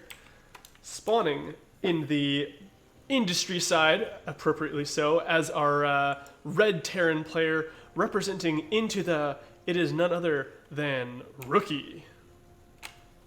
And at the 12 o'clock position, I guess, it's the Blue Zergs. It is Alpha X's BreakingGG. Hey look, what's this SCV doing? This SCV is wandering across the map to make a little proxy with his friend. There's two of them. Two of them making their way across over here. We do see one Rex. Now, where's this Overlord headed? Oh, no, okay, it's not. It was in the right trajectory, but it's going to stop at the third base. This is a location where you might normally see a proxy because it's so much closer, but I really like the slightly farther away because it's going to go unscouted. Now, yeah, the Overlord that goes to the main, though, it has such a short distance that it may pick up on something in time, I will put in quotes, to panic. And panic can be good. It's like, hey, wait a second. We cannot stick to the original script. We have to deviate. I don't know if he's... I mean, he's going to get there eventually. Yeah, no response yet. I mean, the pool is already down, so he's got the tools, right? And it's just how many spines and how many drones is he going to make before he gets there. So he sees it now. Well, he has to double check that it's not CT first. And at this point, he's unaware of the bunker. A drone. He's looking. He's looking. He's looking. He sees it. Yeah, so immediately going into making a spine with that. I'm surprised he didn't cancel the hatchery. Letting that finish. Yeah, against the bunker rushes, it's like much more common to try and bust with spines because if it's only 2 racks, then you don't want to cancel. Okay. If it's more committed than 2 racks, then canceling can be okay. It looks like he's thinking he's just gonna have to give up the natural in the end, though. Yeah, we'll see. I imagine this queen's gonna come out, maybe drop a creep tumor to keep the creep there so that he can't. Well, actually, no, because he canceled the spines. So. Oh no, I think you're still right. I think he's. He might save the energy for transfuses, right? And he's made 1 creep tumor in the main. That'll probably work its way out slowly. I think that. Okay, well, he has the roaches now, and with the broodlings, he's going to try to engage, but the SCV is there, and the bunkers just kill all the lings. So Ravagers are going to be coming up next. Now, back at home, Rookie is just completed his factory with Tech Lab. He's making a command center of his own. This has already done a fair bit of damage, and are these Marines going to be able to kill this Overlord? As it flies into the slow zone, it looks like it might just barely get away. Unless it continues going into the main, in which case he'll lose 2 of them. The Ravagers coming up. They have cleared off the SCVs. 1 bunker is going to fall. Yeah, good preemptive bile for where the SCV would have wanted to repair. Yeah. Another bile is going to get rid of the last SCV and seal that bunker's fate. So he will clean this up, I suppose. Yeah, but at what cost? Yeah. Scouting barracks coming here to take a look. This is definitely in favor of the rookie. Yeah, I mean, sure, he has the option to counterattack. He's getting a lair. He's gonna get another Overlord for free here as well. This Cyclone picking off 2 Overlords already. Can't quite reach a 3rd one. This barracks doing a great job of scouting. You know, it saw the lair earlier, flew back out to make sure that the natural was taken, coming back in to make sure it wasn't a fake lair. And I think, yeah, at this point, Rookie's in a very strong position. And Rookie feels like it too, going down to take a 3rd command center. Of course, it is a high ground command center. He's not so bold as to try to build it on location. It would have been funny if he built this at the top side. And floated to the island. I was just thinking Yeah. about that. Going for them island memes. I think with the quick lair and the kind of player he's facing, he doesn't want to, like, give a free target to mutas. Yeah, I mean, we've seen mutas in half of the games so far. So BreakingGG is certainly comfortable playing with mutas. Now we'll see what these Cyclones can get done. They're going to drop out here. Instantly get picked up and fly off. They did a little bit of damage to a Roach, but the Roach was turned into a Ravager. They'll pick off an Overlord for their troubles. Nice pickup. Dodging the projectiles from the Ravagers. Lings are over here scouting to see, okay, did he leave any buildings? It's probably not, but doing the due diligence. Now, BreakingGG has done a decent job of trying to drone back up. Losing a couple of these Overlords has supply blocked BreakingGG. So before we can continue to drone, we will need to make more of those Overlords. 4 were in production simultaneously. Back down to 2 as we continue to produce these workers. Did you see Maru play on Nightshade versus Solar, I think it was? Can you talk more about the game? I don't think so, but go ahead. Okay. What was the thought? It was a proxy to Rax that completely face planted. Mm-hmm. Solar scouted it because it was like the 2nd or 3rd game in a row that Maru was doing it. Mm-hmm. You know how stubborn he can be sometimes. Sure. In any case, he went into this double cyclone follow-up, and that's kind of what brought him back into the game. Mm-hmm. From which he just had tanks to capitalize on overeager Solar. Mm-hmm. Keep wanting to call him Patience because of how he just YOLO'd. Mm-hmm. But in any case, here we have the same kind of progression on both sides, except the economic game state is completely different. We see the Nidus. Swarmhost actually. Yeah, what I think is really Just 4. what I think is really interesting is that Into the Rookie actually knew that this was the case. He had a really nice scan of Natural Base where he saw the Nidus as well as the Infestation Pit. And he didn't do too much to react. He sent some Cyclones to protect in the main. But with Swarm Hosts, like, you're probably not going to have the stuff in the main. Now, it looks like he's been able to hold this quite convincingly with all these Marines and the siege tanks. Oh, okay. I don't think anything's going to come out of this because these tanks are going to start... Oh, okay. Okay, immediately going back in. Like, nope, this isn't where we want to be. With these slow zones, I think the Locusts will still make it into the main, but I don't know if they'll be able to hit anything. I'm not sure if they're gonna go for the main. we'll see. I mean, they could also try to go over here to the third base. Oh, okay. I guess they are headed to the main. I think they're gonna get maybe like a supply depot. Right. Did Okay, well with these units coming over, actually, oh no, he should just land these things. Going for the racks, actually, so Slum must have a much longer lifespan than I thought, almost killing the barracks straight up. They did pick off the add-on.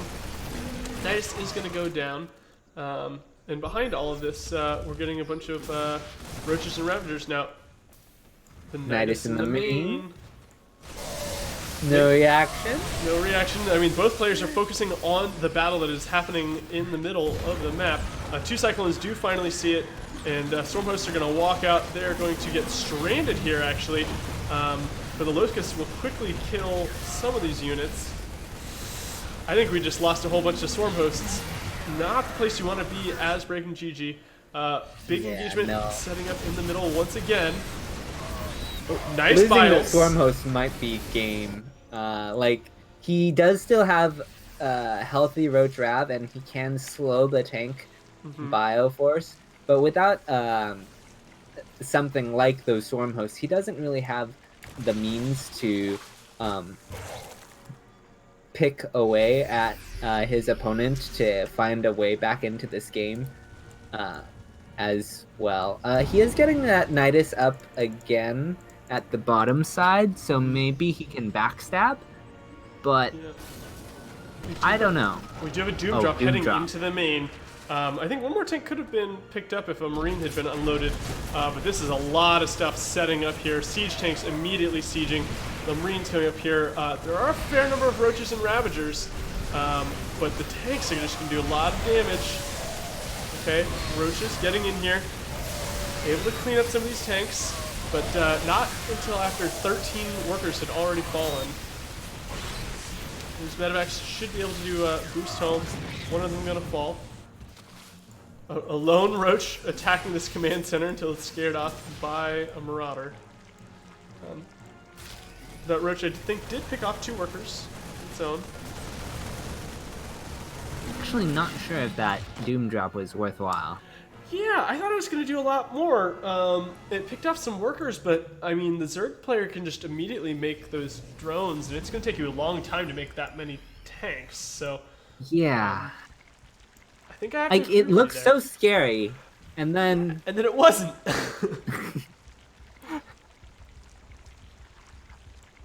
Okay. Well, maybe there's hope for BreakingGG. Now that, yeah, I feel like actually losing all those tanks was I think that was, yeah, it was a balancing factor of losing all the service. There's still been a ton more gas lost for BreakingGG. Sure, and the rookie is still miles ahead in supply, but... Yeah. And economy, you know, we're up 70 workers to the 54. If we take a look at the income tab, I mean, it's been, entire game has been in favor of rookie for income. Save one teeny tiny little blip here. Not sure when that was. But army size also very much in favor of the rookie. I feel like if he had just picked up 2 medevacs and turned it into a 3-pronged attack instead, then that would have gone a lot better. Yeah, so we do have a little bit of a drop here at the north. Not getting too much damage here while there's a fight in the middle. Planetary is going to instantly kill off the Nidus Storm that was morphing in the bottom. 2 workers will finally fall before the units get picked up at that northern attack.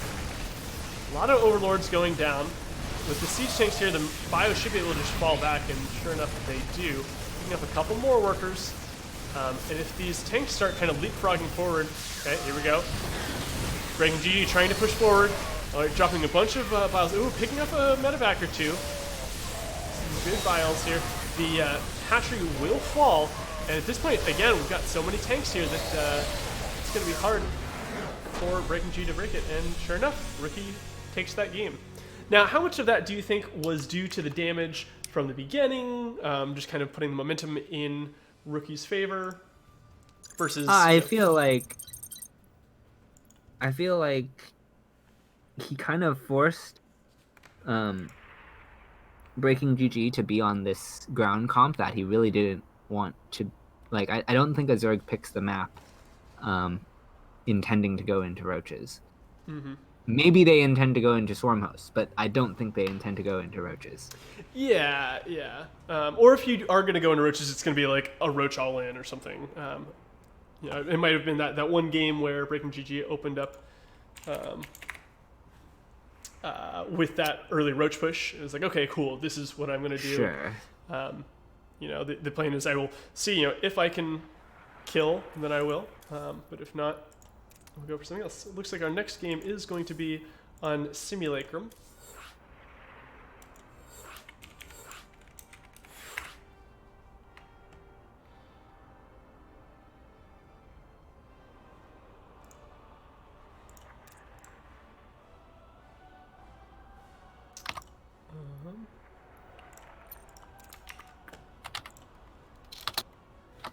Looks like we're still... let me take a quick look at something here. And then, like... it was just so unfortunate to lose the Nidus in the main, so... Mm-hmm. Actually, I cannot take a look at that while we are still here, so I'm going to go ahead and make you full screen again. Okay. Oh, wait.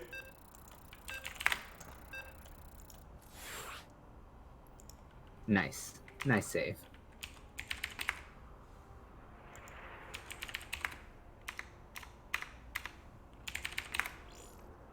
Thank you. Oh, gosh darn it. I went to click on accepting. Can you go ahead and send me one more invite there, and then we'll also get... Cool.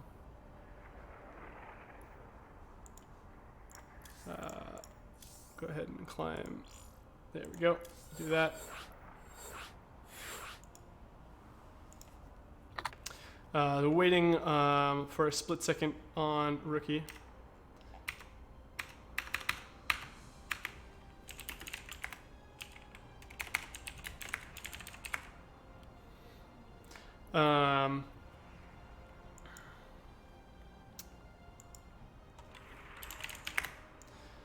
Boop, boop. So, yeah, the next game is going to be on Sim.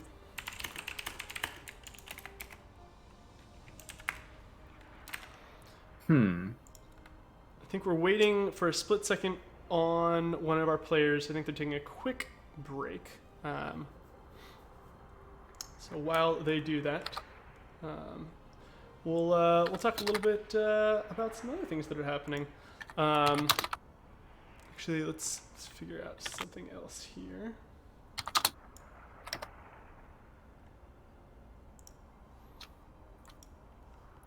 I see.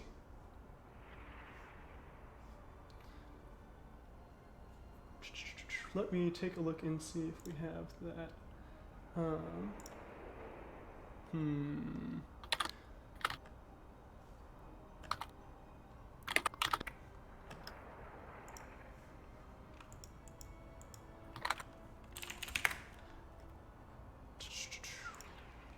Let me take care of this real quick. We're going to go ahead and hide you for a split second there, Zeno. Sounds good.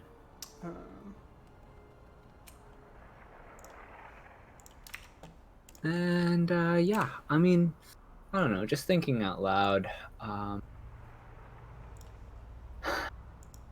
not really sure what he's going to do on Simulacrum because it's not like a short map, so it doesn't say he's going to open with Roach or Roach Pressure like he did on Zen or Nightshade.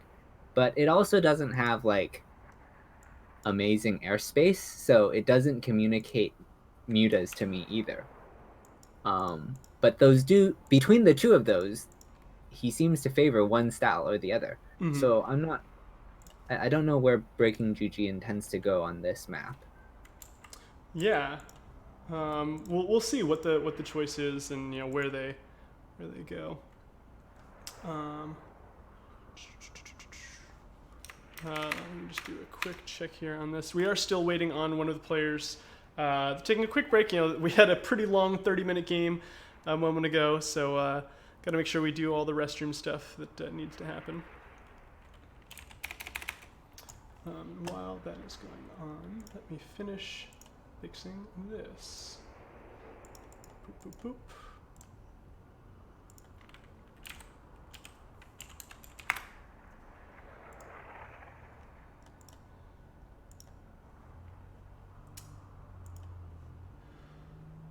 I definitely agree with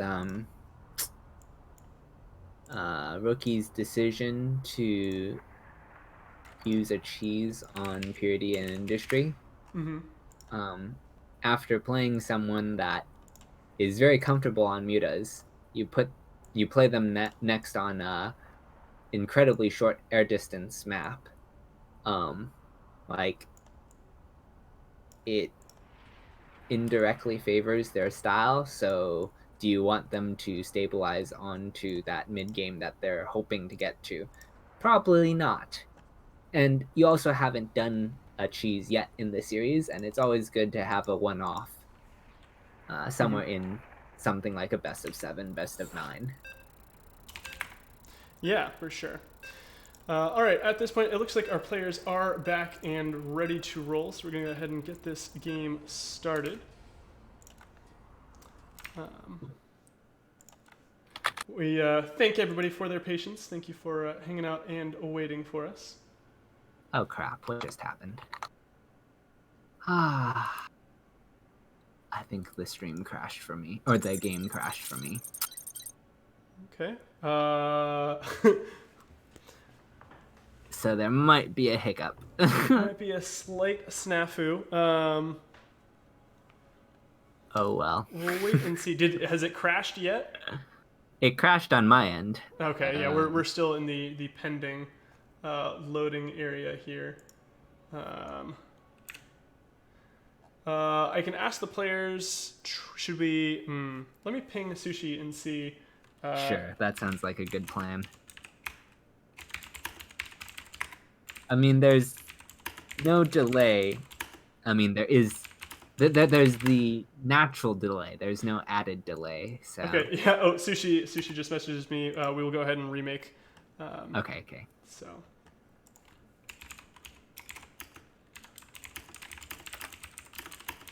Please excuse our technical difficulties. Oh, StarCraft.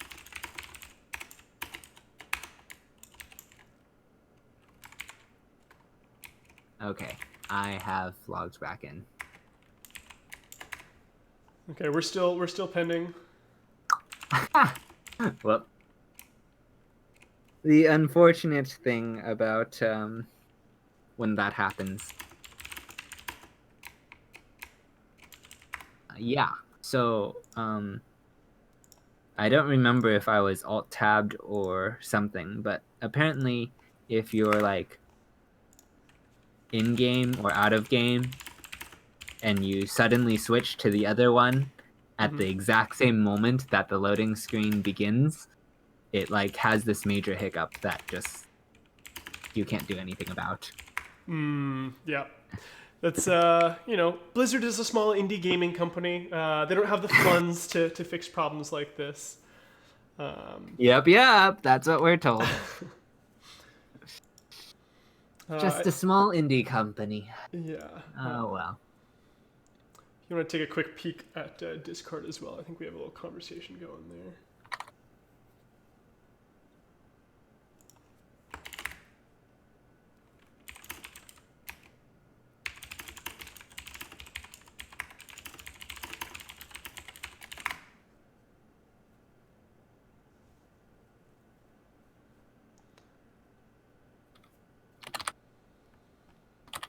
Still waiting for the game to decide. Okay, it looks like... yes.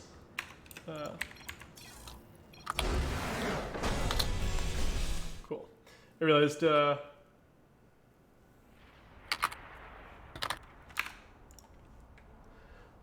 let's go ahead and get this started up here. We'll go ahead and make a new game.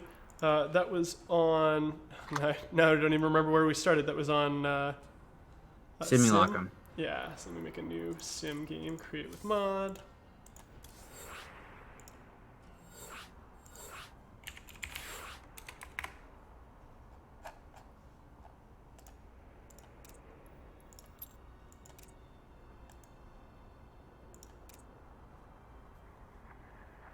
There we go.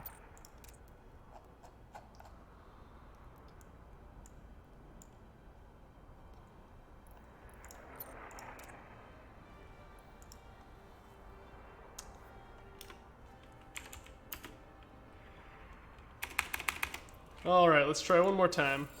We will attempt to avoid doing the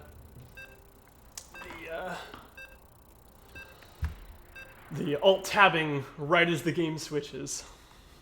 Alt tab now? Okay, sure. That's what I hear anyway.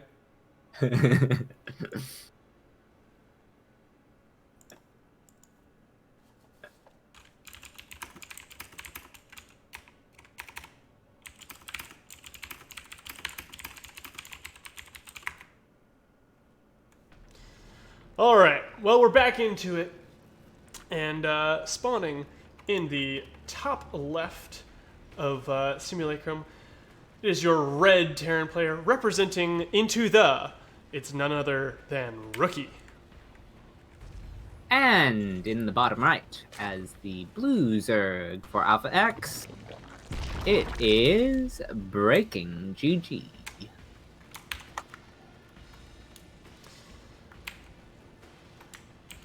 All right. Actually, that last game, I believe Rookie took, so we should be up 3-2. This has been a very back and forth series. It really has. It's been really great. We've gotten to see, early pressure, big attacks. The Roach pressure from BreakingGG, but then at the same time, we've seen that long 30-minute game. Sure. That also goes into the decision to 2-ax. It's like, I just played a 30-minute game. That's a really good point. Yeah, I think that's a huge indicating factor. You've got that kind of attrition on the mind. It's like, okay, let's just make something quick here, kind of turn it around. I mean, he won that 30-minute game, but there's still the I am tired. I do not want to do this again. Yeah, for sure. And it's also a mental reset too, right? Like, let's switch gears. Yeah. This time going for that fast, you were talking about this earlier, wanting to see that 150 hatchery, and there it is. Hey! So, we've talked about a lot of different things. We'll start to say it, and we're like, I'd like to see Broodlords. And it delivers, We say like, oh, let's see an earlier hatch. So it shall be. So this Reaper's going to get over the other side of the map. Not going to be able to deny this base at all. The Lings... It's a rather forward location, too. I'm curious if he intends to be aggressive off of that, or if he is purely taking that for the creep value. Yeah, that's a really good point. There are really two options that Zerg players have. Oh my gosh. BreakingGG on fire, keeping all of these Lings alive. Very red. And almost getting the Reaper. Oh, don't get overzealous there. As we were saying, though, there are two locations that Zerg players can usually go for their third. There's this location here at the, we'll call it maybe the 245 location, maybe 250, as well as the third base that BreakingGG has actually gone for. So interesting to kind of see that choice, and this one here is closer to the opponent's base, so it will make being aggressive a lot easier, like you were saying. I also wanted to note that it's uncommon for Zerg to opt for a triangle layout if they don't have reason to. So and the reason for this is the maneuverability of Medivacs. Yes. So I imagine he might go for mutas instead of roaches because of like if he doesn't just all in right now, which I don't see him doing. So No, he's making plenty of drones. As another possibility would be Hydras. that would work. Yeah, yeah, because then you don't have to worry about the medevacs hopping back and forth between these. Right. Yeah, I think Hydras or Mutas both would be totally viable, but we actually see a Baneling's nest coming out here. Okay, tasteless. Alright, Overlord coming in and getting some scouting. It's going to die for its trouble, but it does see all of these barracks, and that's probably the reason for the Baneling's nest. A large amount of bio coming out.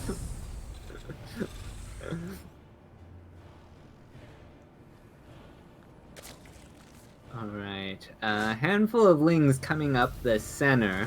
There's some marines to deter them, but they're not deterred. No, not at all. Okay, now that the worker's getting pulled, I feel like they should probably run away a little bit. Pick off one worker here, not too much, but they should die to these Hellions and Reavers. At least one does. And here comes that this creep is some spread. nice creep spread. Yeah. Okay. We don't have any scans quite yet. One orbital a few seconds away from having it, so these Hellions won't be able to push any of this creep back quite yet. Oh, those Hellions poking their head through the veil there. Oh, one of them going to go down. Not getting the respect they deserve are these queens.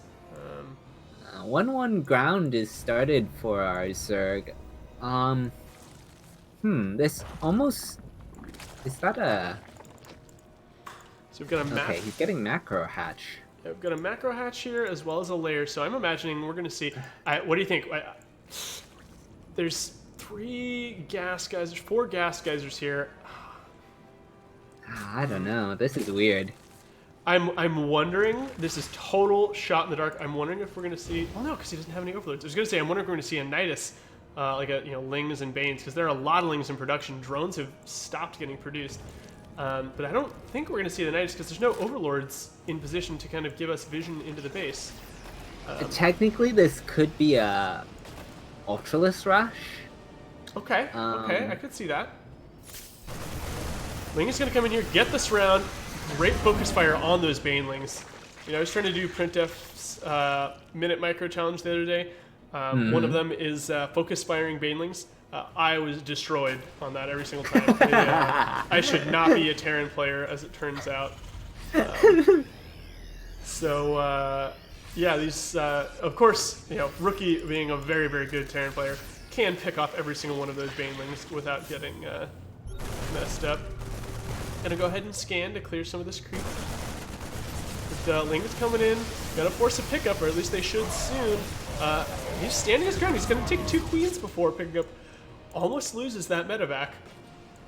I do think he needs to reduce the queen count because of, there's 2 components to reducing creep. Killing tumors and killing queens.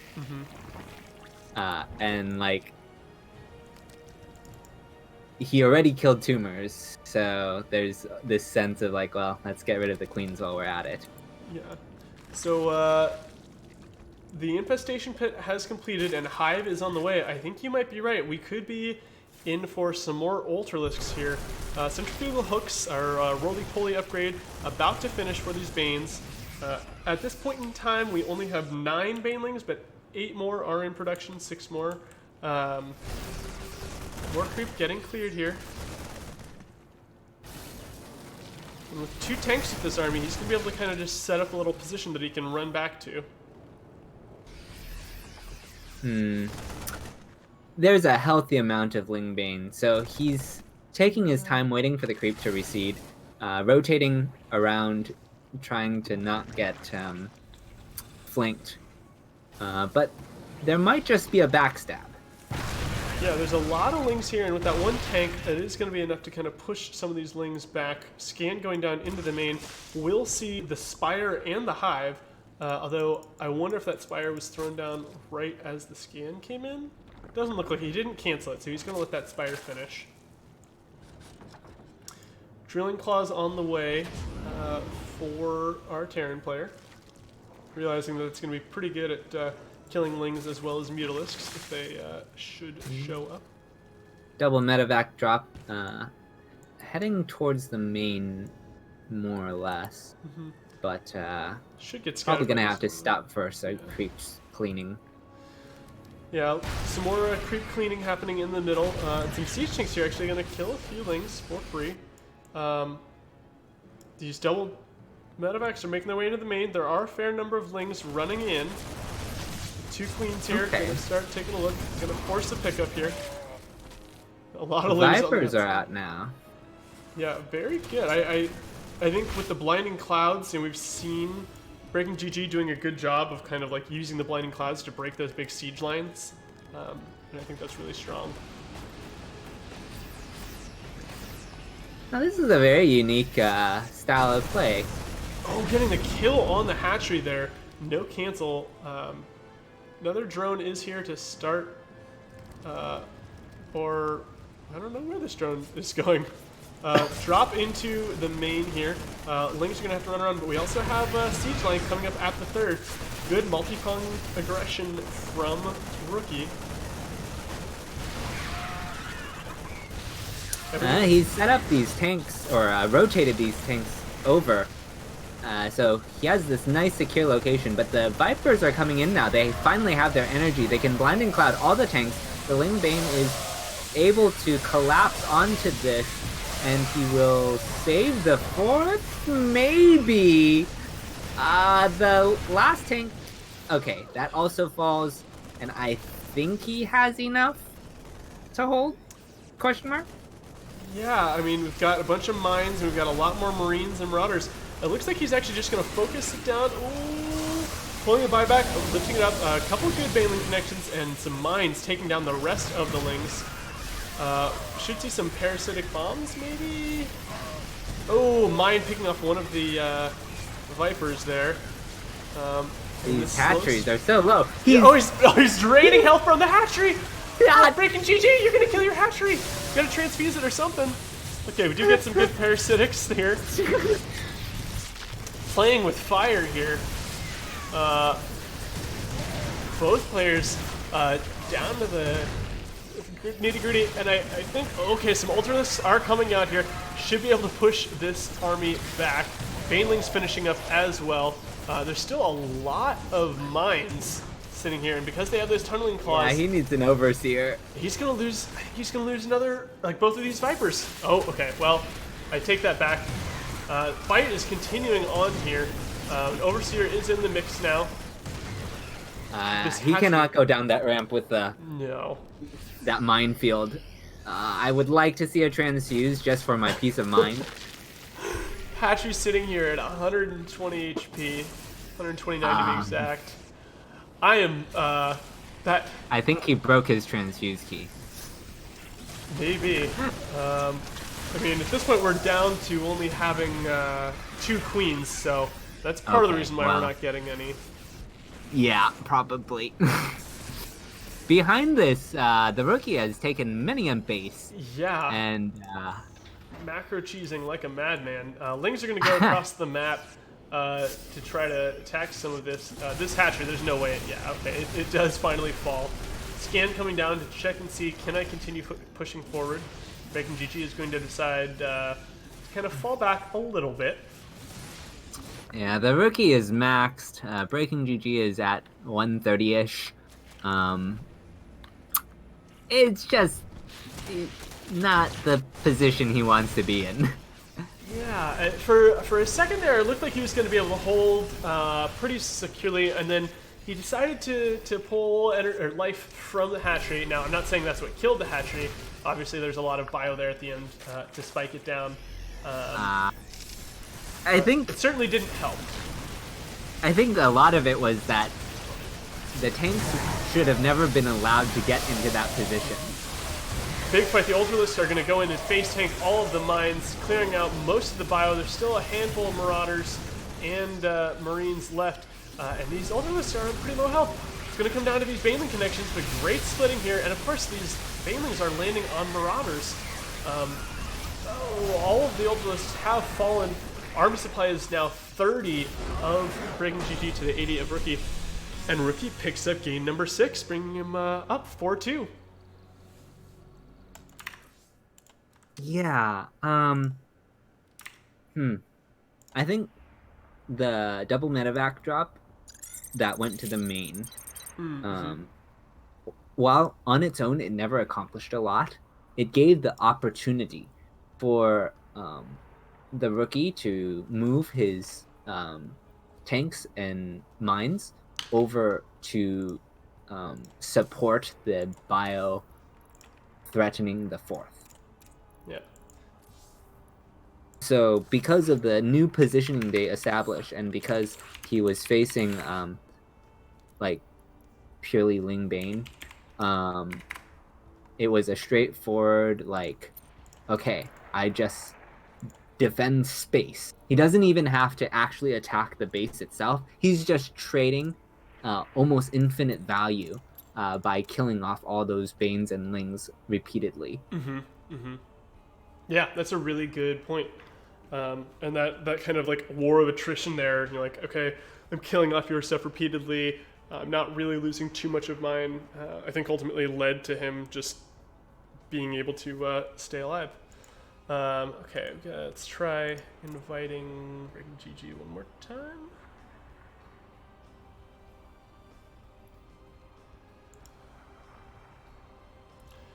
All right.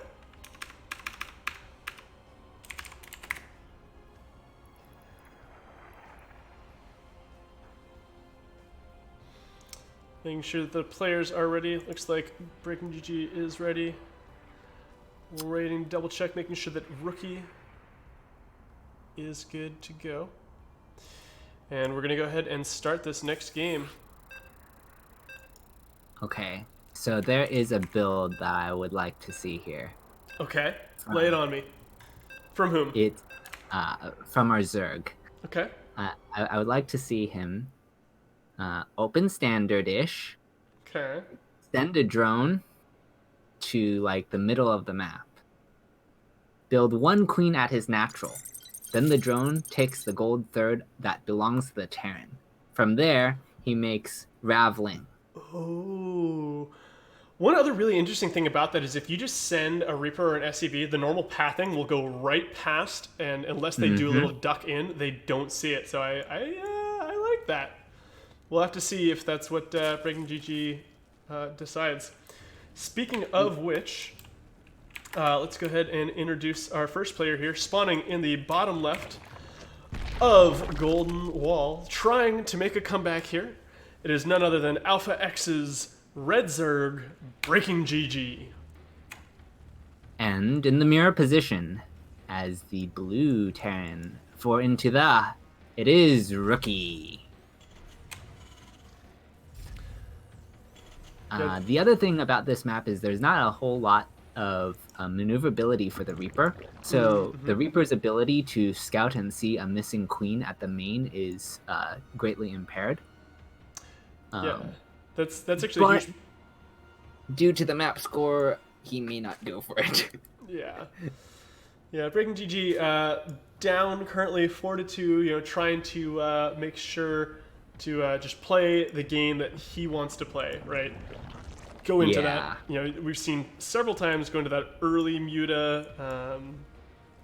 Kind of into. Well, he's also gone for like early Roach Rav, so it's not completely out of his wheelhouse.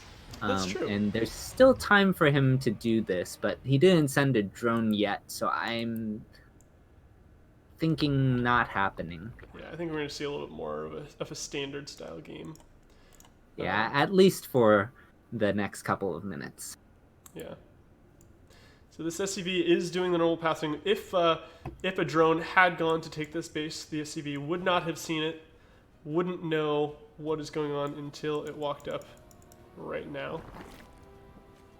Sure enough, the SCV does see it, pulls back, and actually heads up north. To block the third base there. Okay. Ah, that's curious. I feel like blocking the third on this map is not, I don't know, as useful because the gold base exists. Well, as we say that, the drone that was going to head up there is turned around. Yeah, I think that's more the Reaper though, not the. Sure. Uh, okay, he's gonna save his slings. The queen pops out. Now this Reaper is somewhat okay. Well, Queen's not moving in position. I was gonna say the Reaper is somewhat trapped. Like you're saying, the only way in and out for the Reaper is this ramp. The back of the base has mineral patches blocking this ramp, and there's too much ground, too many walls to allow the Reaper to jump over here. So, third base getting severely denied once again. Yeah, SCV is now gonna go home, and I'm curious to see where BreakingGG is going to take this now that he cannot get his third at the time that he otherwise would have wanted. Yeah, I mean, we're still seeing a lot of drones. We see that layer coming in, though. Still only one gas, so at this point, I don't think... Okay, as I say that, second gas getting taken. I still think there's also a third CC for Rookie. Yeah, third CC coming out, third hatchery finally landing for BreakingGG. He's supply block, losing that Overlord to the Marine again. Yeah. Of Well, course, his third is starting. Lifting that barracks and flying it over very strong, allowing the Overlord to not get seen. Or allowing the Overlord to get seen when it otherwise would not have been able to be. Yep. So, Reaper is going to fall. Oh, one of the creep tumors, as it was spreading, going to get popped by the Hellions.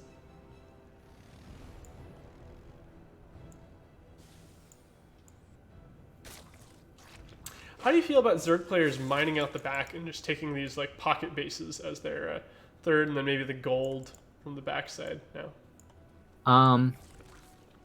I feel like Zerg actually doesn't need to do that. Like, they have superior mobility to all the other races. So if they want to just take the gold as their natural or their third base, I feel like it's relatively holdable. They just need to like pick a composition that will be able to support that kind of play. For sure. And of course, taking the gold from the backside does mean that you don't get access to the gas. So there's a little bit of a detriment by trying to do that. Banshee's coming out. It is going to get seen by this Overlord. Cloak is on the way, and immediately this Overlord turns into Overseer. Almost saying to BreakingGG, hey, I know what's up. You can't catch me. Two workers are going to fall. Spore is going to finish up shortly, though. Oh, accidentally canceling all of those spores instead of just two of them. Oh, well. Yeah, not too big of a deal. Yeah, just having to immediately restart it. I think with the Overseer there, those queens would have made quick work of the Banshee as well. Yeah, I'm actually surprised he went above 4 Hellions, given the map doesn't really have like an easy time for the Hellions to go pressure anywhere. This seems I don't know. With the more than he needed. Yeah, with the Mutalisks finally out, they're going to come over here, and actually they're going for the army. They're going to start killing these things, but these Marines are going to force them to turn around. Now, there are 5 in this little flock, and 5 is the magic number for one-shotting workers. Not quite going for them, actually going for the Marines still. Yeah. There's a missile turret in each mineral line. Oh, and another missile turret by the production, so forced to kind of pull back. Very dangerous. Okay, getting the third worker here. Overseer deciding to join the fray. It's actually the Rookie that's going to start with the gold. It's pretty defensible, actually, because of the ramp. Yeah. I think what's, okay, so we do see the back getting mined out here. So if we do see some Baneling connections, you can pop quite a few of these workers actually from the backside of the mineral patch. Okay. I don't know if we're going to see that, but I have seen it in the past. So just an interesting thing. The AoE splash is enough to reach across. Now, you're not going to kill the whole line. You're just going to kill the workers that are currently in there, so you'll get maybe half of it. Or half of what you normally would have with the same number of banes. Sure. Mutalisks, continuing to produce these Mutalisks. This is the style that we've seen for a couple of games by BreakingGG.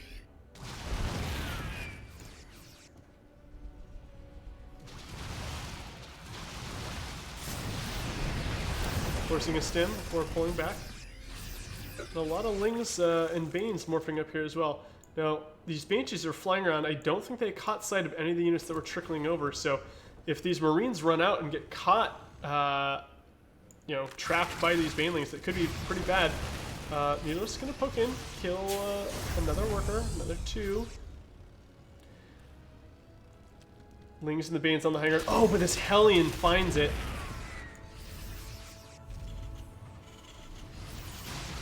Mutalisks coming in, just trying to pick off a supply depot or 2.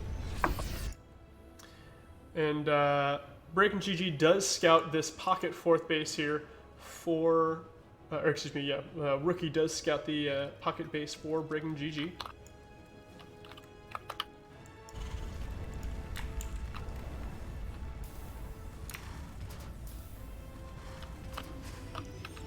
At this point, both players just kind of like, deciding, okay, do I want to push? Oh, here come the Lings coming in. The Banelings not quite caught up with the Lings.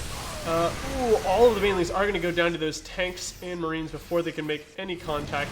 The Mutalisks are going to fly in here. They're going to try to pick off one of these turrets, getting a worker or 2 at the same time. But these Mutalisks are kind of trapped here now.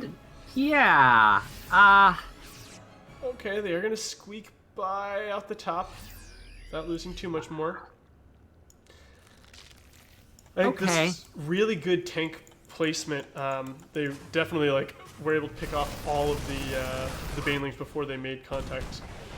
If those Banes had slammed into the Marines, could be a very different game at this point in time. I find it interesting he's leaving this front door open, and I wonder if this screws with the Ling passing in. Oh. That's a really good point. Alright, these Banshees are making quick work of the workers, killing 10 drones before flying away. There's no Overseer around. Well, actually, as I say, that one is slowly making its way from the rest of the army. It looks like it will have lost sight of those Banshees. Thor's going to hit the Mutas a couple times. No one dies quite yet. There are a couple of red Mutas. Ooh, and one will fall. Turret. Unfortunate for BreakingGG, focuses on the weak one. Up at the top, we do have some bio, stimming and kind of playing tag with these Lings and Banes. So the Lings need to get around, surround, get the wrap. Okay, forcing a pickup, killing off a few Marines there. These Banshees are going to go in, try to pick off some more workers, maybe? No, they're going to come join the rest of the army. Now with the Thors and the mines, the army of Rookie is pretty scary. I mean, Rookie is down 65. Oh! There was a lot of Mutas falling there. I was about to say Rookie is down in workers, but is up in supply. And this continues to be the case as these Mutalisks are actually just dying, not even getting pulled back. I think, I'm not sure what exactly BreakingGG is focusing on. There's a Banshee that was attacking the hatchery. Huge Ling Bane army here, though, so it's all going to come down to whether or not Rookie can split against all of these Banes.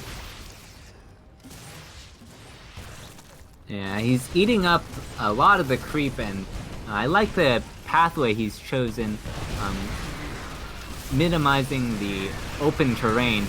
Here we go, reasonable splits, but there's just so many Lings and Banes. All of the bio's just going to get completely destroyed.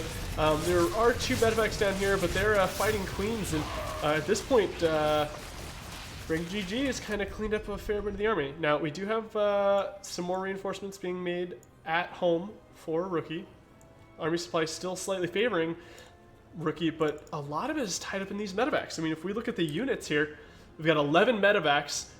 There's 9 Marauders and 20 Marines, so, huge amount of the army about a third of the army supply is in medevacs.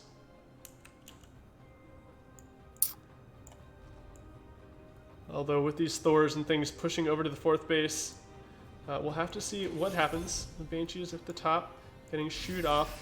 There's a backstab poised up at the top, but Rookie is making his way into this 4th hatchery once again. Yeah, this time with a big force, and I don't see a way for this hatchery to survive.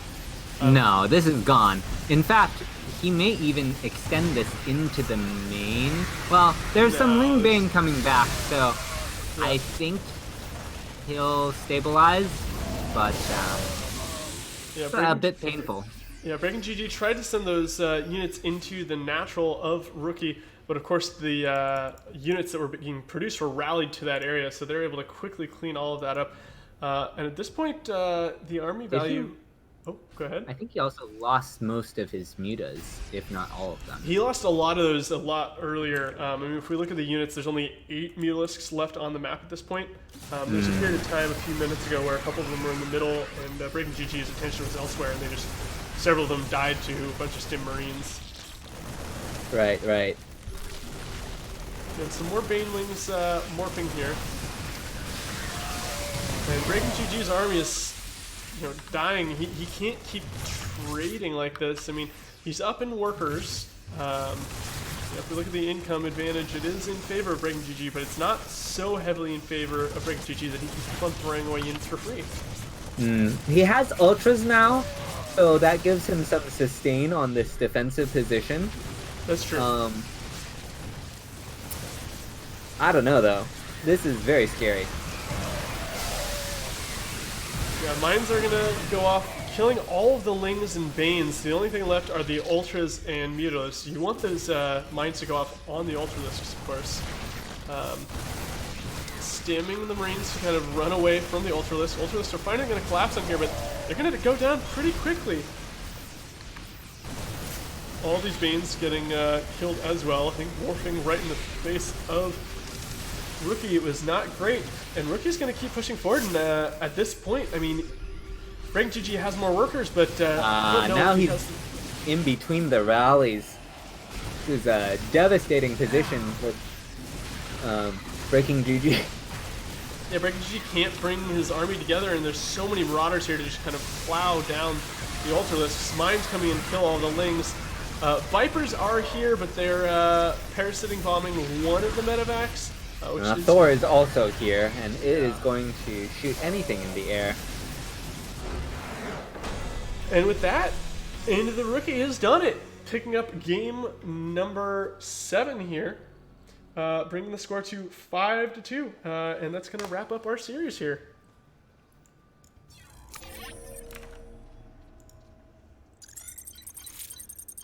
Very nice. Yeah, that was a really good... I think that was a solid final game. Yeah, Rookie coming in, showing off that he is not, in fact, a rookie. He knows what's going on. And really good job of kind of controlling that game from the get-go. Kind of keeping BreakingGG on the back foot for a little while, and then just macroing up and taking the win. Yep. It did look pretty dicey at one point, though. It was kind of back and forth. Both players, there was a lot of Lings and Banes, and the connections were decent. If they'd been any better, I think it could have put the momentum in BreakingGG's favor. I feel like that gold base really helped him secure his early mid game.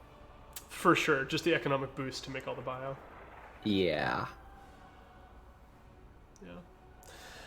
Well, I think that is going to be it for us here. Let's go ahead and find someone to raid. Let me see if there's anybody from the Alpha X team that is streaming.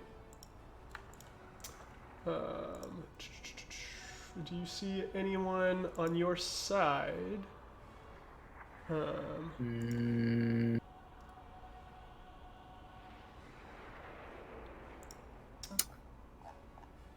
Technically, Nem is streaming, and I think I don't know if you're able to hit the raid, so let me give it a try. Yeah. I think you are going to have to be the one to do that.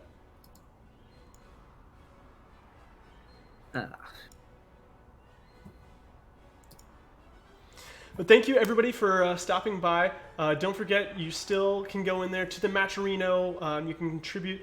A huge thanks once again to I think it was Demanuum Camo for the wonderful donation, $10.50. Thank you so much for you and the rest of the folks over at Team Exxon. Our players certainly appreciate it. We appreciate it. And it allows us to keep doing events like this. So thank you. Thank you to everybody who's watching. And yeah, I hope everybody has a wonderful rest of their weekend. Yep. Okay. All right. It works. I found the right command. Haha. See you guys next time. Yeah. Have a wonderful evening.